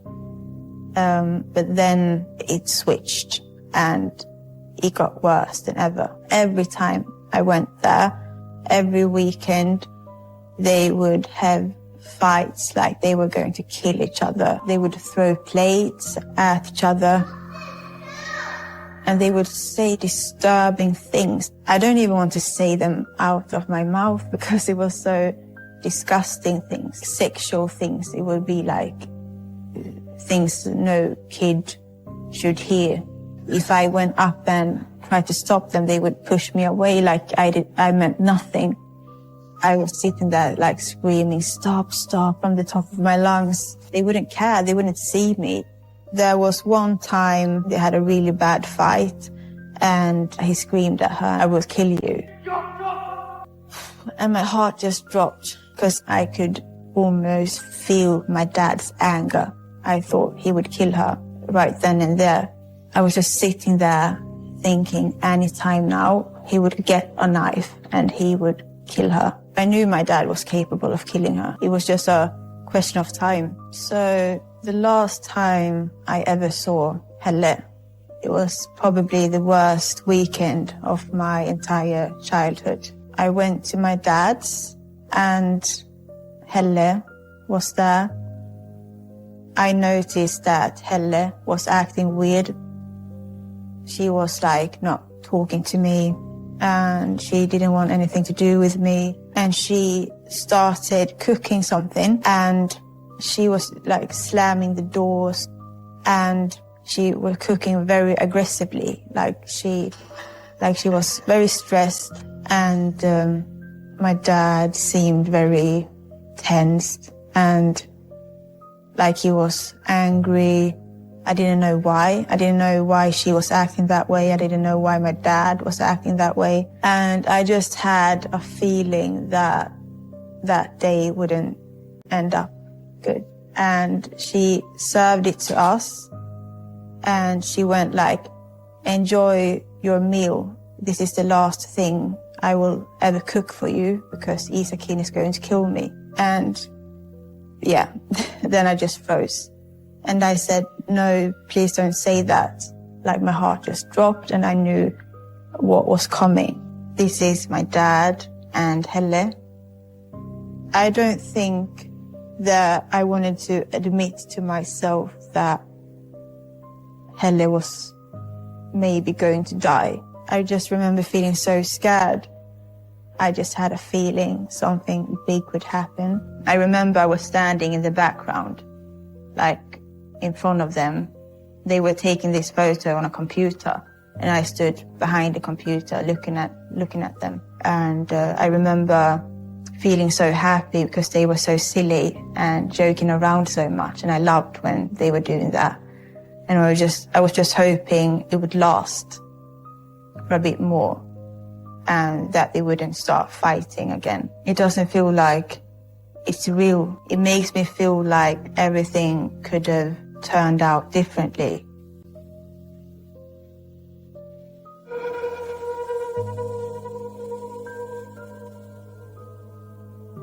I went in the bedroom. My mom was sitting on the side of the bed, crying. Her eyes were like swollen and red. I asked my mom, why have you been crying? And she said, come and sit down, Jamie. I need to tell you something. And I didn't want to know what had happened. So I just said, don't tell me, please don't tell me. Because I think deep down I knew. And my mom just said, Helle is dead. Helle is dead. Jamie, Helle is dead. And when she said that, it was like something broke. I just said, no, she's not. I just kept screaming and screaming, no, it's not true. She's not dead. And she just kept holding me close to her. And after a long while, I just asked her, was it Dad? And she went, yes. And it felt like my entire world just broke apart. So I asked my mum, like, how did he kill her? What happened? And she said she couldn't tell me. I just knew that it had happened in a very brutal way. I accidentally saw my dad on the newspaper, on the headlines, and it said, Isakin Skara-kannibalen, which means the Skara cannibal. I remember feeling so sick to my stomach. It was just so disgusting, and I couldn't believe my dad had done that. It's really hard for me to grip the fact that my dad actually ate from a human being. The man who turned himself in for murdering his girlfriend in an apartment in Skara has now been detained by police. The plea hearing will be held at the district court this afternoon. The man killed his partner in their home, and when he called the police and reported himself, he also said that he had eaten the body. It felt like everyone around me, everyone who knew me, saw me differently after that. And no one really asked me how I felt, how I was, if it had affected me. No one really seemed to care. They didn't want to be friends with me anymore. I always felt so alone. I felt like the most lonely girl in the world because no one really saw me for me anymore. I was just the Skara cannibal's daughter.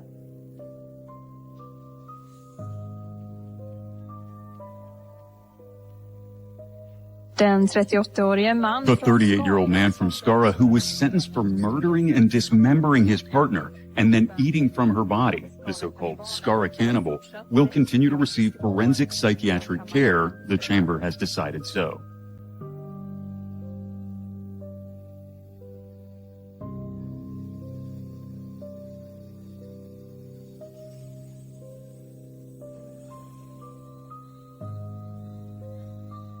I was so nervous. I was so nervous because I didn't know what to expect.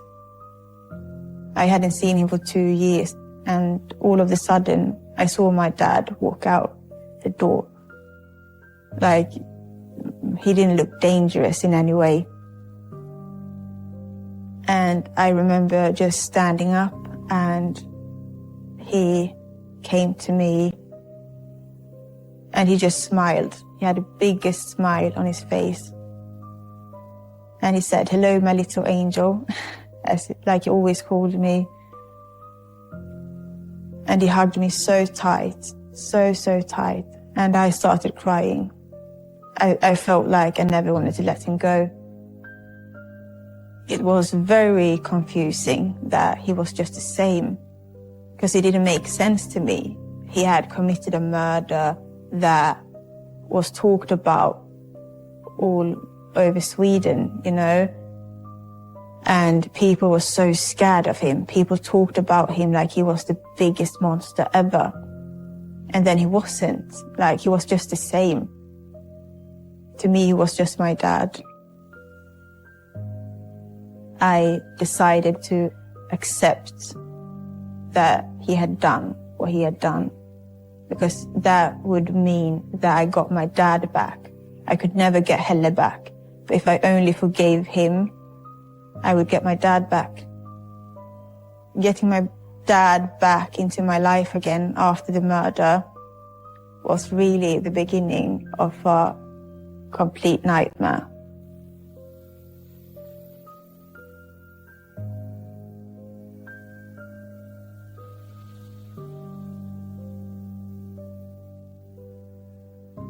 When I was about 13 or 14, I started doing drugs and drinking a lot.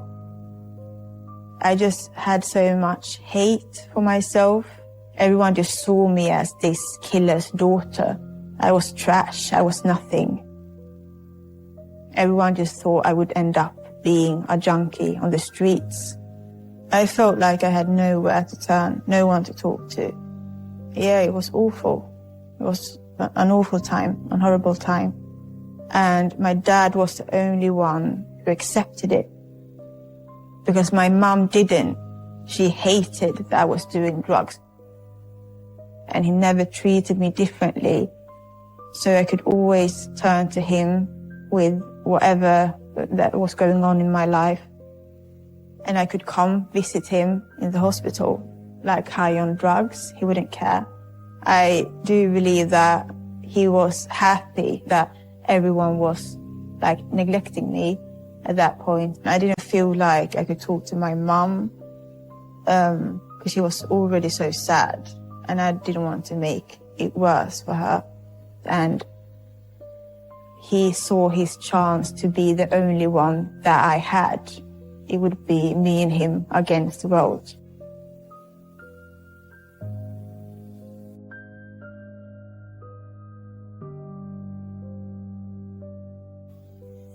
He is a master manipulator.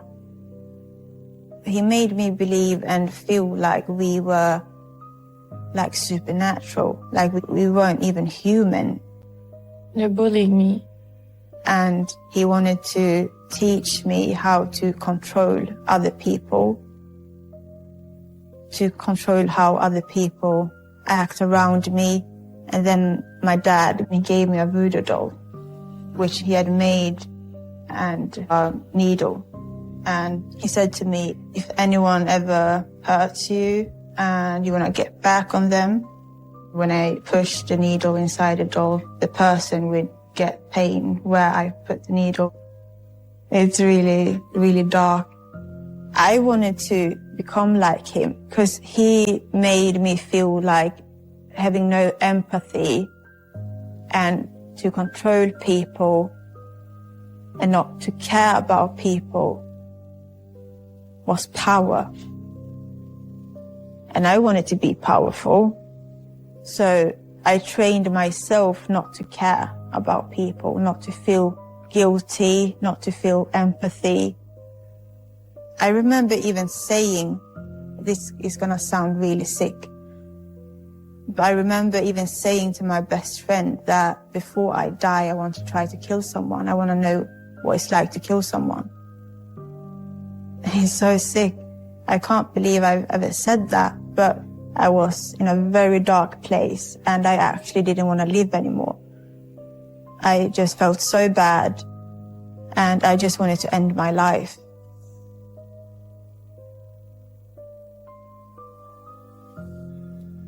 So I went to my dad at the hospital and I told my dad about how I felt. And I said, Dad, I feel so awful. I will never be happy. I just want to die, Dad. Can you help me? And he said, I've been waiting to do this with you until you were ready. But I can tell now that you are ready. He said to me, there's a ritual that I usually do that has helped me. And now it can help you. And after you do this, your life will never be the same. You will be happy. You will get money. You'll get everything. And to me, that sounded like perfect. I was ready to do anything.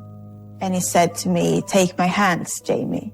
So I took his hands and he told me to close my eyes and he did the same. And he said, say after me, Jamie.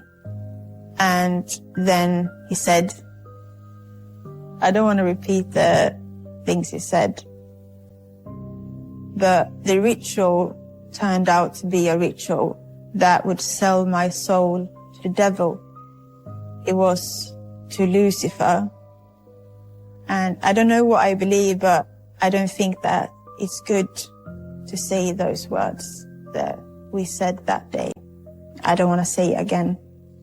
And after we had said those words, it felt in my body like we had left the room,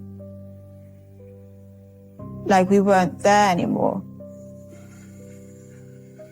We were like floating around in this darkness together. And he said to me, how do you feel now, Jamie?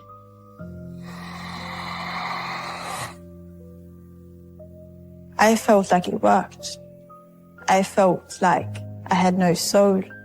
And I remember feeling panic. I felt like my life was ruined for real now. Everything was ruined. And I felt I couldn't even kill myself because I knew what would happen if I did and where I would go. I would go to hell. I still went back to visit my dad after the ritual because he was the only one that was accepting me, that loved me.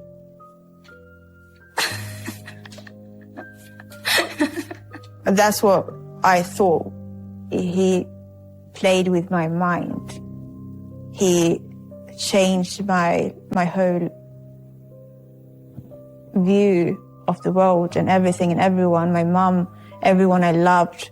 He just changed how I saw everything. It was me and him against the world. It definitely was.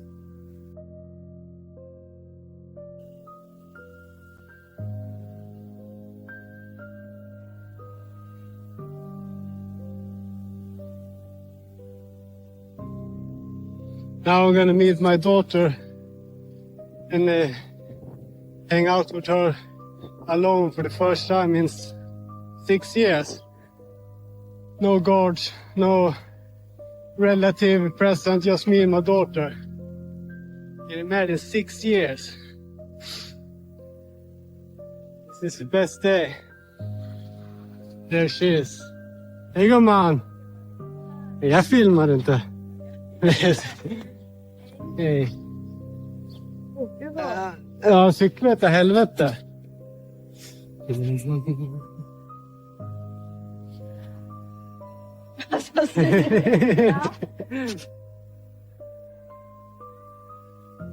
Fan vad schysst väder.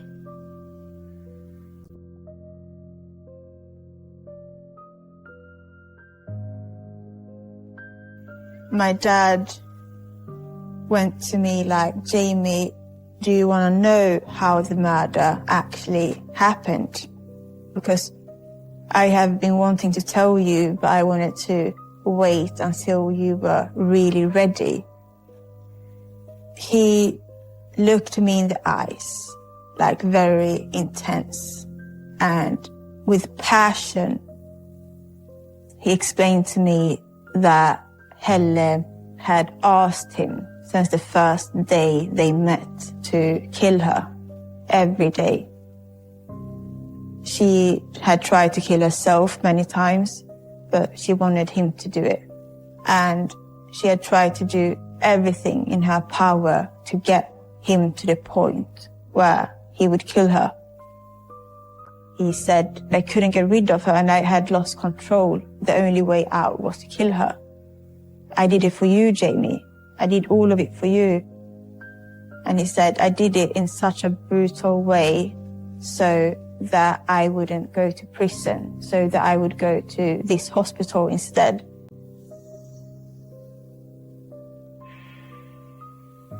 He told me that he took a knife from the kitchen and he took an axe from the hallway and he went in to the bedroom where Helle were resting. And she didn't say anything. He said that she just looked at him, like nodded, like, go ahead, do it. And then he took the knife and he slit her throat. And then he chopped her head off with the axe. And then he brought her head to the kitchen and he put the head by the sink. He cut off a piece of her thigh and he fried that piece of her thigh in the pan and he ate the piece of thigh.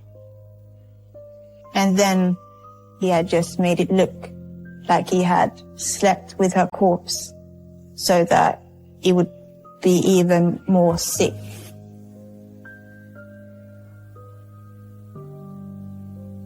It was really scary for me, sitting there listening to this. It was like he was reliving it. Like he was enjoying talking about it. Like it was something that he was proud of. Like he was holding a painting that he had done. I just felt so disgusted and I just felt like I wanted to leave the room. The way I saw my dad from that day on changed. He showed me who he really was.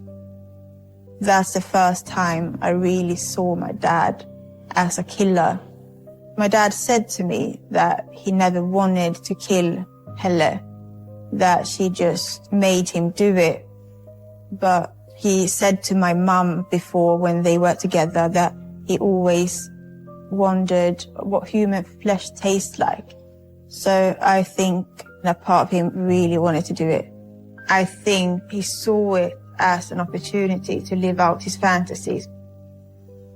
He created his own little horror movie in that apartment, just like the ones he used to watch.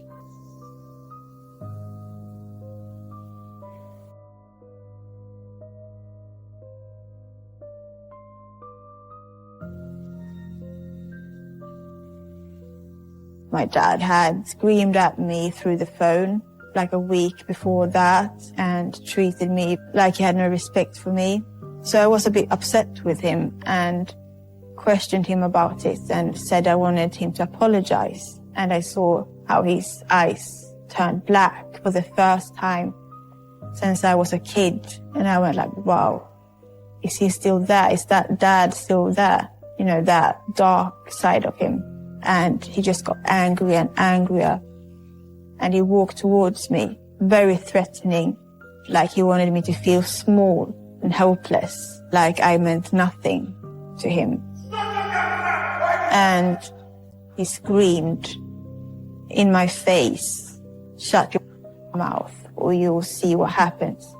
He was threatening to kill me or do something to me, hurt me in some way. That was really a turning point for me. That's the last time I saw my dad. I just wanted to get rid of all of the darkness. I just wanted to get back into the light, and I walked away.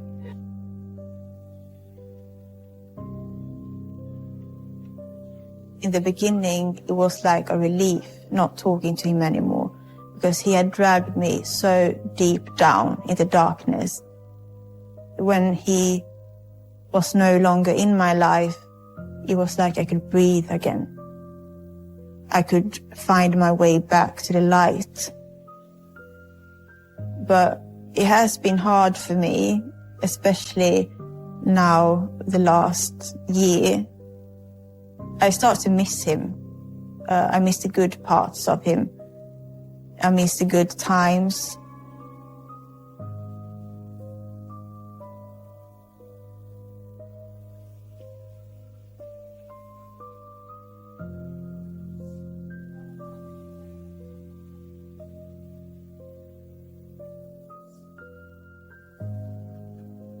It's just right.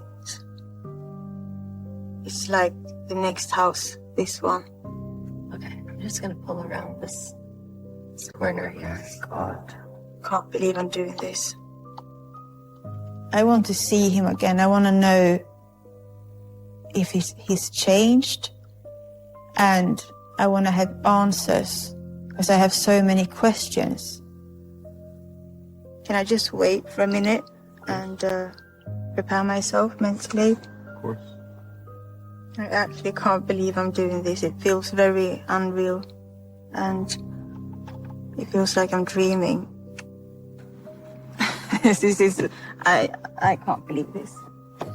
Right, good luck. Thank you.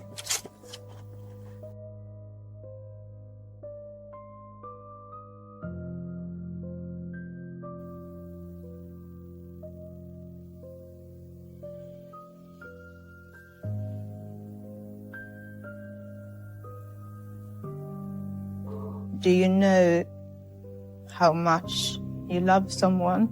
Do you know how much you love someone when you still want to see the person who's like scaring you to death? I think it's extremely difficult to have me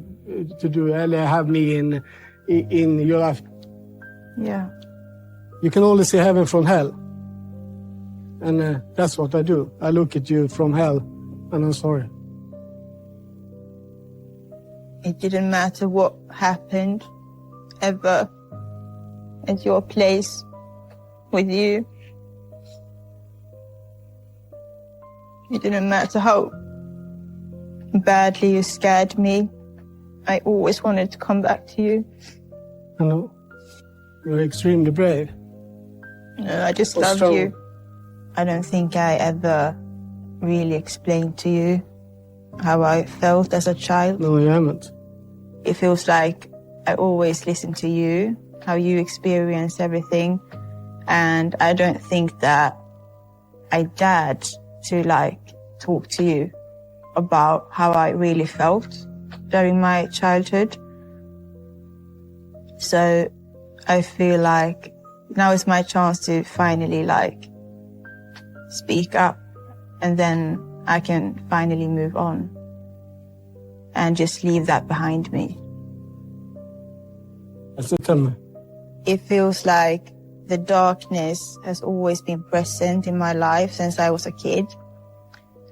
You always had like different like paintings or pictures of the devil, and you talked a lot about demons and spirits and ghosts. And do you understand that that was wrong? Yes, that was wrong, yes. and that damaged me? Yes, I always felt like I was carrying a burden, like I was carrying darkness with me, and I didn't feel like a normal kid. I didn't feel innocent. Do you know what I mean? Yeah, I understand exactly what you mean. A kid is always innocent. Yes, and I took that. One time, I understand now that's wrong. She was gonna go to, you were gonna go to sleep, lie next to me. And I said to her, Sarah, would you be scared now if you heard me call your name from the kitchen? That I wasn't the one laying next to you. And they thought I was really funny. Man, it's not funny for her. Oh, yeah. So things like that. Things like that, kids shouldn't even think about. No. You know? And that made me feel like every time I went to sleep, I thought of that occasion. And yeah, you made me feel scared like in my everyday life, because I always thought of the things you used to say to me. I thought then that I'm preparing you for life, but I prepared you for my life. I remember the first time I ever felt scared of you. I was so excited to see you, and I could tell you were like really stressed. You weren't like happy and relaxed. Something was wrong. But then you asked me if I was hungry, and you asked me like in a very like angry way. And I wasn't really hungry, but I didn't really want to say no to you, so I said I was hungry. So you went and you heated up our pizza in the microwave. And I sat down by the table and I started to eat my pizza, the topping first. And then you looked at me and the way I was eating the pizza, and you went like, why didn't you tell me you weren't hungry? And then you like took the plate away from me and you smashed it in the sink. I had no remember.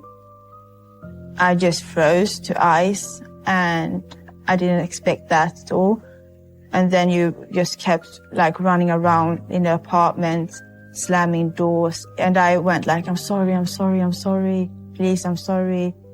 And then you would like calm down, but I was still crying and shaking.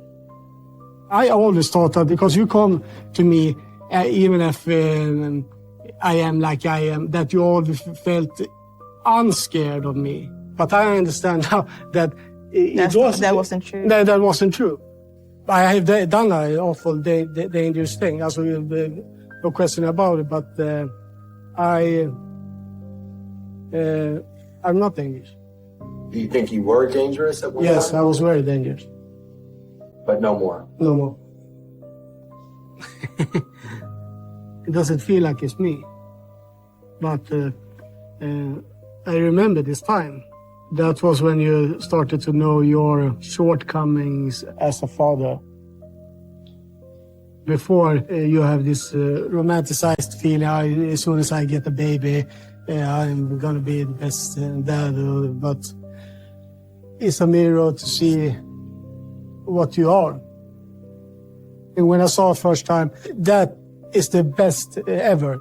The most powerful. There was just like a, something happened in me, but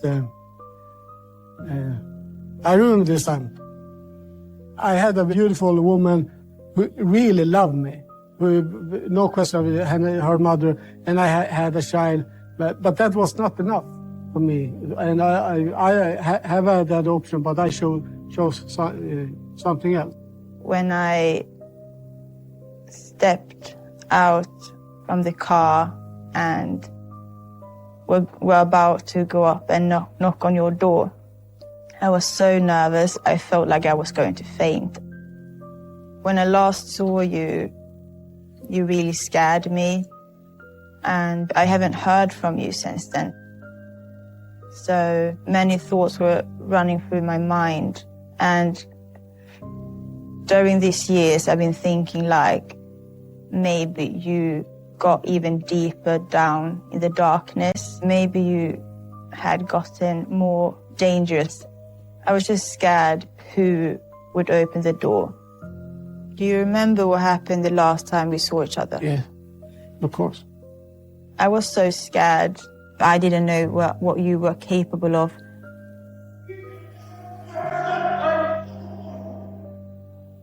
And I felt scared because I didn't know what to do. And have you ever told them what you did do? No. So I felt scared because I didn't know if you had chose to go back to the hospital or if you went back up to the apartment. I felt scared, like you were going to hurt me if you had gone back up to the apartment. So when I opened the door, I ran to the kitchen and I grabbed a knife. And I started to search every room in the apartment. And then when I realized you weren't there and that you actually had left, I just fell down to the ground and started crying. I thought that you always said that I loved you, that I never could harm you, even if I harmed others. You should have realized, well, she must be scared of me. She can't just think that I would hurt other people and not her. Obviously, I felt like you were capable of hurting me. But I can't comprehend that you feel that. I understand what you say. I'm sorry about it, but it doesn't go in my brain. It doesn't. I can't comprehend that you can feel that I can hurt, because I can't. You wouldn't hurt me physically. It's an impossibility. But the last time we saw each other and you looked at me that way and you talked to me that way, just made me feel like I wasn't different than Helle. When you looked at me the way you did, I saw the same eyes as I saw when I was a kid again, like your eyes. Yeah, I started to feel a little bit like that. So that's why I was scared of you for the first time since I was a kid. Because I felt like you could snap at me the way you snapped at her. I actually, on purpose, tried to see where your limits were. I know. That was what made him mad. I wanted to see how far you could go because I had started to see a different side of you again. And I wanted to see how far I could go before you snapped. The thing is, I felt a long time that you say, not only that moment, that you testing me. I snapped because you're testing me. Yeah, but so by doing that, you scared me a little more. I'm sorry over how I acted. It feels more like a dream, more like a fog, but he's dead. He doesn't exist. That was a weak person. I had killed that version of Isak. That is dead. It doesn't exist. I killed him. Like you said, you saw the same person, but the same person was something that appeared because you summon it. Do you understand? When you knock on the devil's door long enough, he will open. I do feel like you were manipulating me when I was younger. Like, even when I was a kid, and especially when I was a teenager. You made me something I wasn't from the beginning. You gave me a doll. Had you made it yourself? Yeah. So I could use it to hurt the kids that were like bullying me or the people that were hurting me. Voodoo doll. I want to give you some strength to handle the situation. My entire world was just twisted. Everything was so twisted, and the things you had taught me about the world and everyone and people. I trained you. Yeah. Well, I don't say it's right. But I thought this can only be benefit for you. So I started to believe like you might not love me for real, like I was only a part of your game. And you would, I don't know, I just thought you might not love me and never have loved Sorry me. to hear that. It breaks my heart because the opposite I do. Yeah. I understand that maybe never will you feel that because of my shortcomings as a father. And then there's nothing now I can do about that. Yeah, I don't know. It is a question. Can I do something that makes you feel more that I love you and is not dangerous? So tell me, and I will do it. Yeah, I don't know what that would be.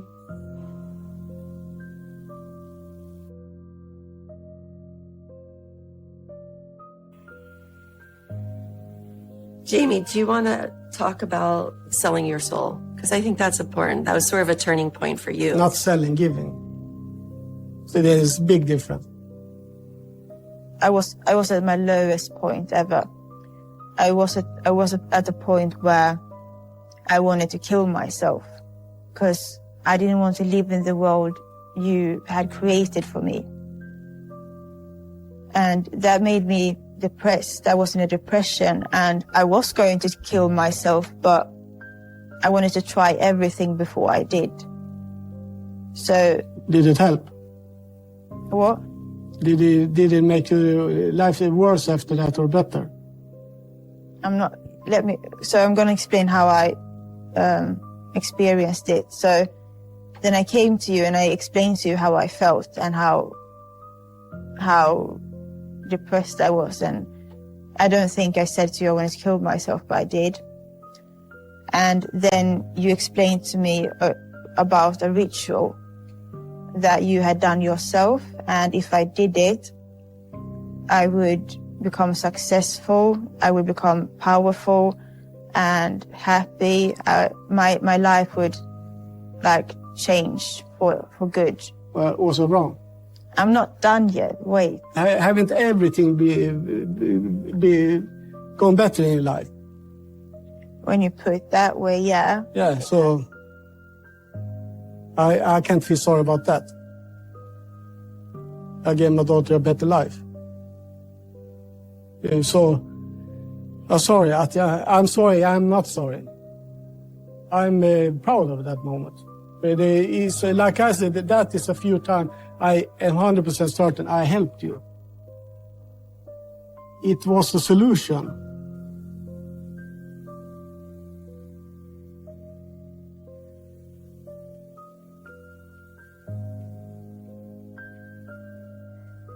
How do you feel when you see her?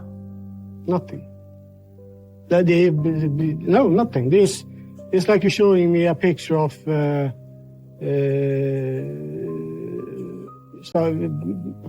whatever. I'm sorry. You knew how much I loved her, right? When she was alive. No, I didn't. You didn't?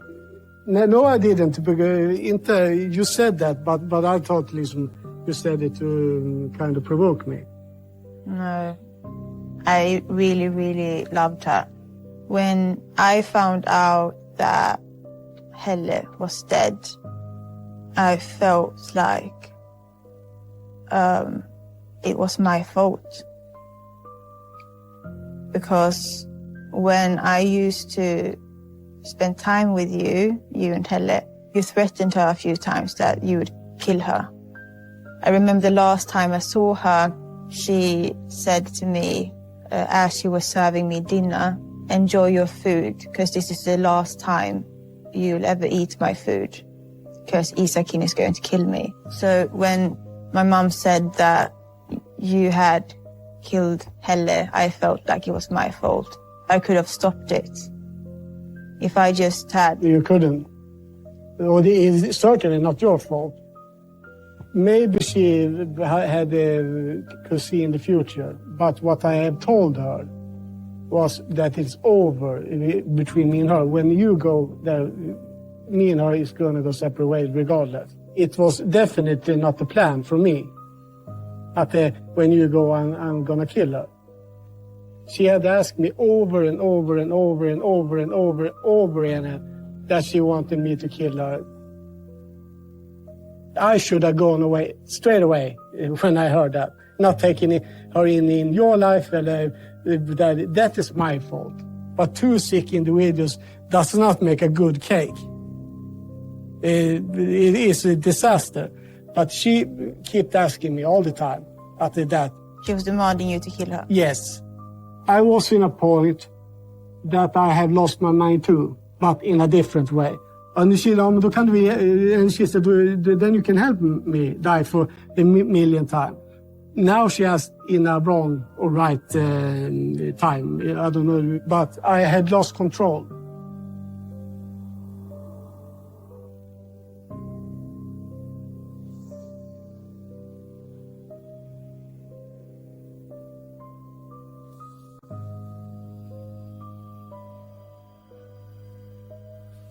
In my demented mind, that was a logical decision to do that, to get what I want. And I saw a way out for me to get help. I saw no way out of my current state of being other than that. Other than what? Do what I did. Than killing her? Yes, because that would lead me to have to get to psychiatric help. So you were killing her to get psychiatric help? Yes. It's hard to explain. So to you, killing Hella was the way out? Yes. And it was. Did she know you were going to kill her that night? Yes. So she asked you again that night. You said, okay, let's go in the room and I'll kill you now. She lied down already. He went in. I don't want to get in. I can go this far. Do you want to hear a little bit? It's all right. It's all right. I set her over, not the whole restrainer or something. Took the knife.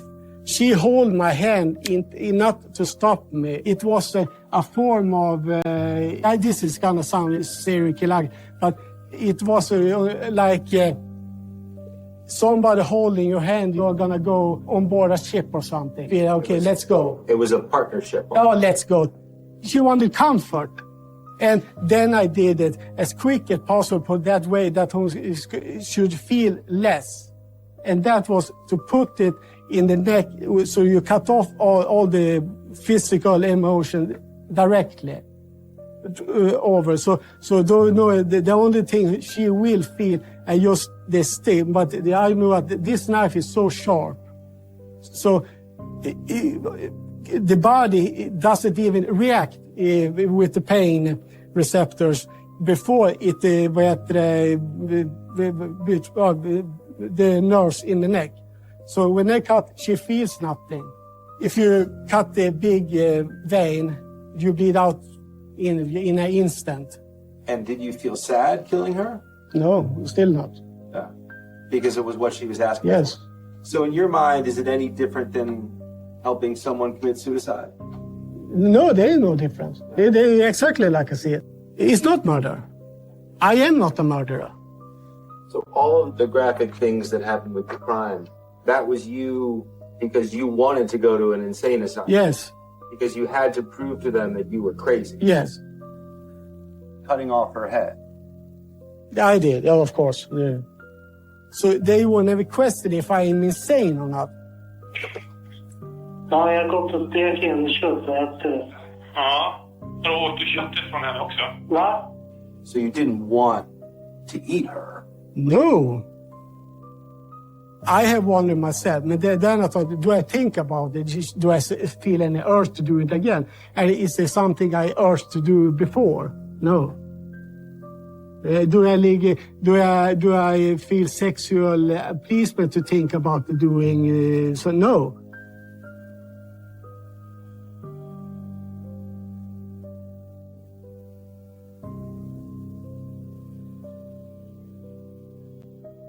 Why did you take her head into the kitchen?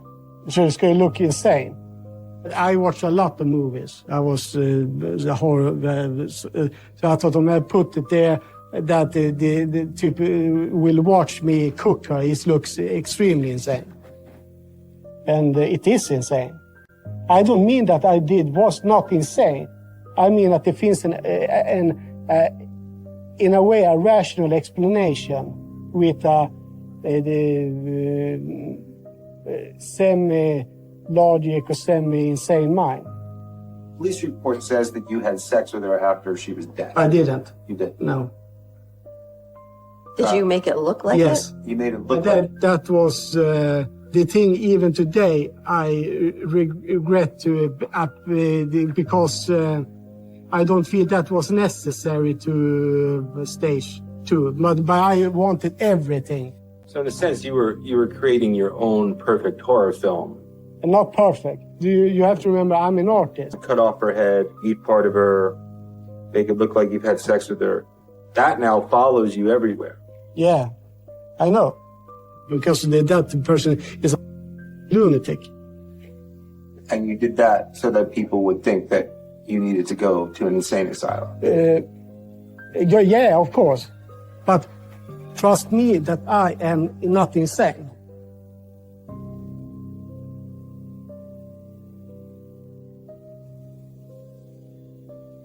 Be what you want. I'm telling the truth. And I know the only one person alive that knows the truth. And I'm sitting here and telling it. The whole nature of this crime is, not just for Jamie, is whether people choose to believe you, right? Like, that's what it comes down to, is can they believe you? If I'm going to say to all the viewers something, they can think about it. The only person that knows the truth is me. So if they will choose to believe what you have read in a newspaper somewhere, that makes you an idiot. If you are an idiot, yeah, I don't care. If you choose to believe in something else, then you take a deep, good look at yourself in the mirror or say to yourself, I'm an idiot. Because that was you are. Do you think about us often?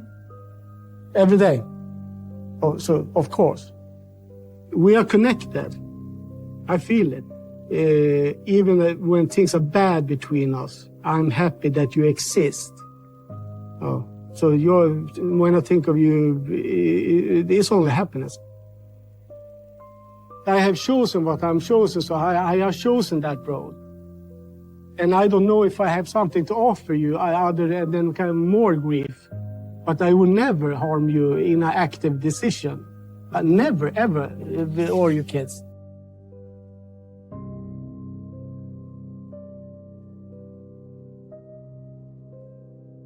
My biggest fear of my children meeting you wouldn't be that you would hurt them physically, but that you would affect them the way you did with me, like in a bad way, that you would influence them. I'm afraid of that too. If I'm going to be in your life, I need your strength to keep me in check. Djurgården is a beautiful garden. I love that garden. It's beautiful. But if I am something that pollutes that garden, that means that I destroyed what I love exist and love to watch. Do you understand? Yeah, I understand. But if you feel up for that too, even more burden, I would love to be in your life. If you want that.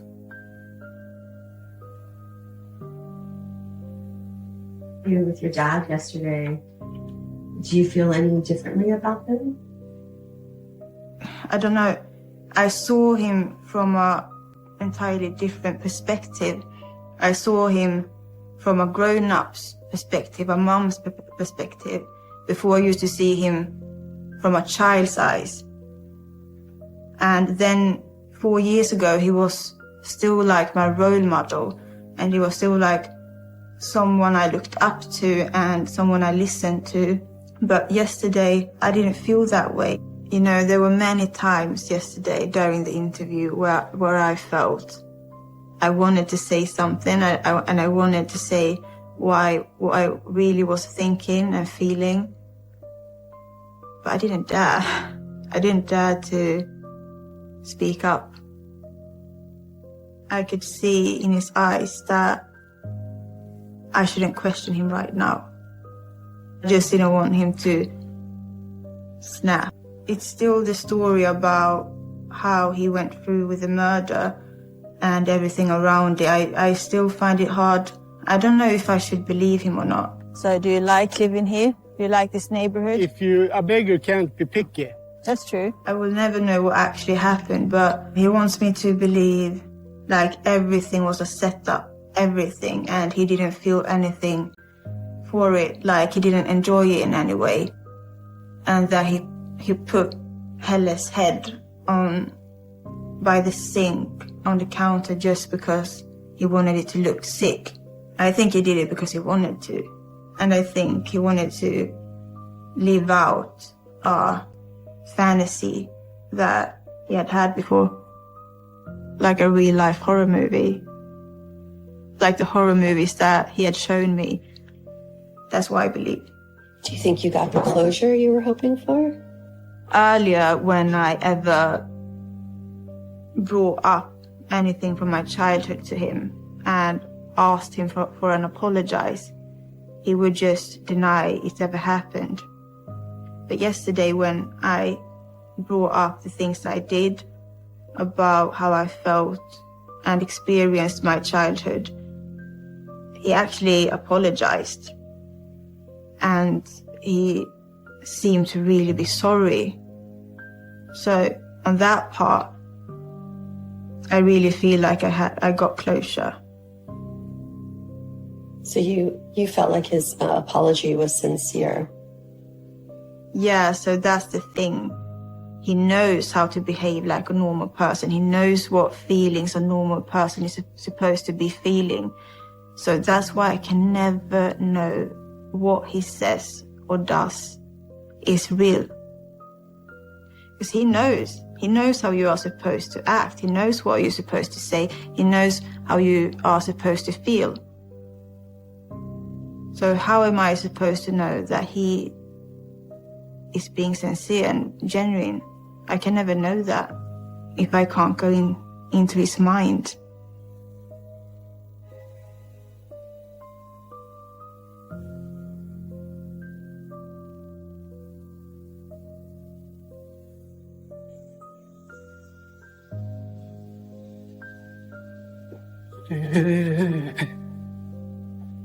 Let's see now. It's many. I can start with all the way in there with dolls. There's one.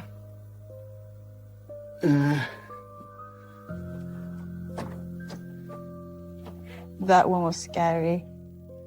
Are these supposed to be scary? No. I never think 1 second when I did it.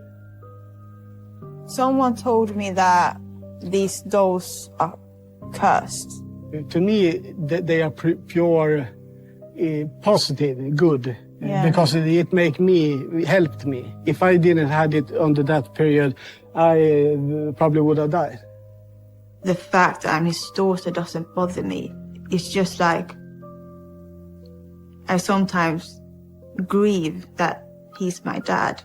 I think if someone walks down here at night now and see one of these, they're gonna themselves. That's why I cover it, because I don't want to that the neighbors can think something. So that's why. Mm-hmm.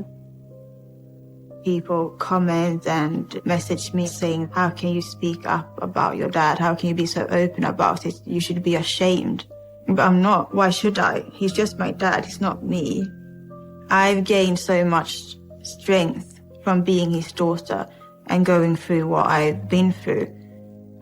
So I'm proud. I'm proud that I am who I am. I am proud of myself, and I'm proud I didn't turn out like him.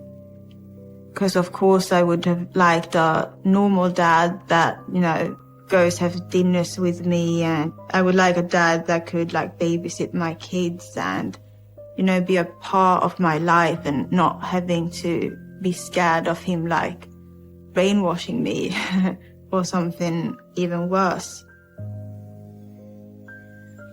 As it is now, I don't think my dad is ever going to be a big part of my kids' lives. If my children in the future want to see what he's like and have contact with him in any way, they can. I'm not sure what I'm going to do right now. I don't know if it's a good idea. As soon as he walks into a person's life, he has infected that person for the rest of the person's life. And you can't be around him without getting infected by him. What about you? Are you going to let him back into your life? I'm still debating. I don't know yet. I think my dad is capable of killing again if someone gives him a reason to. I think he would, yeah. He's got a limit, and you can't cross that.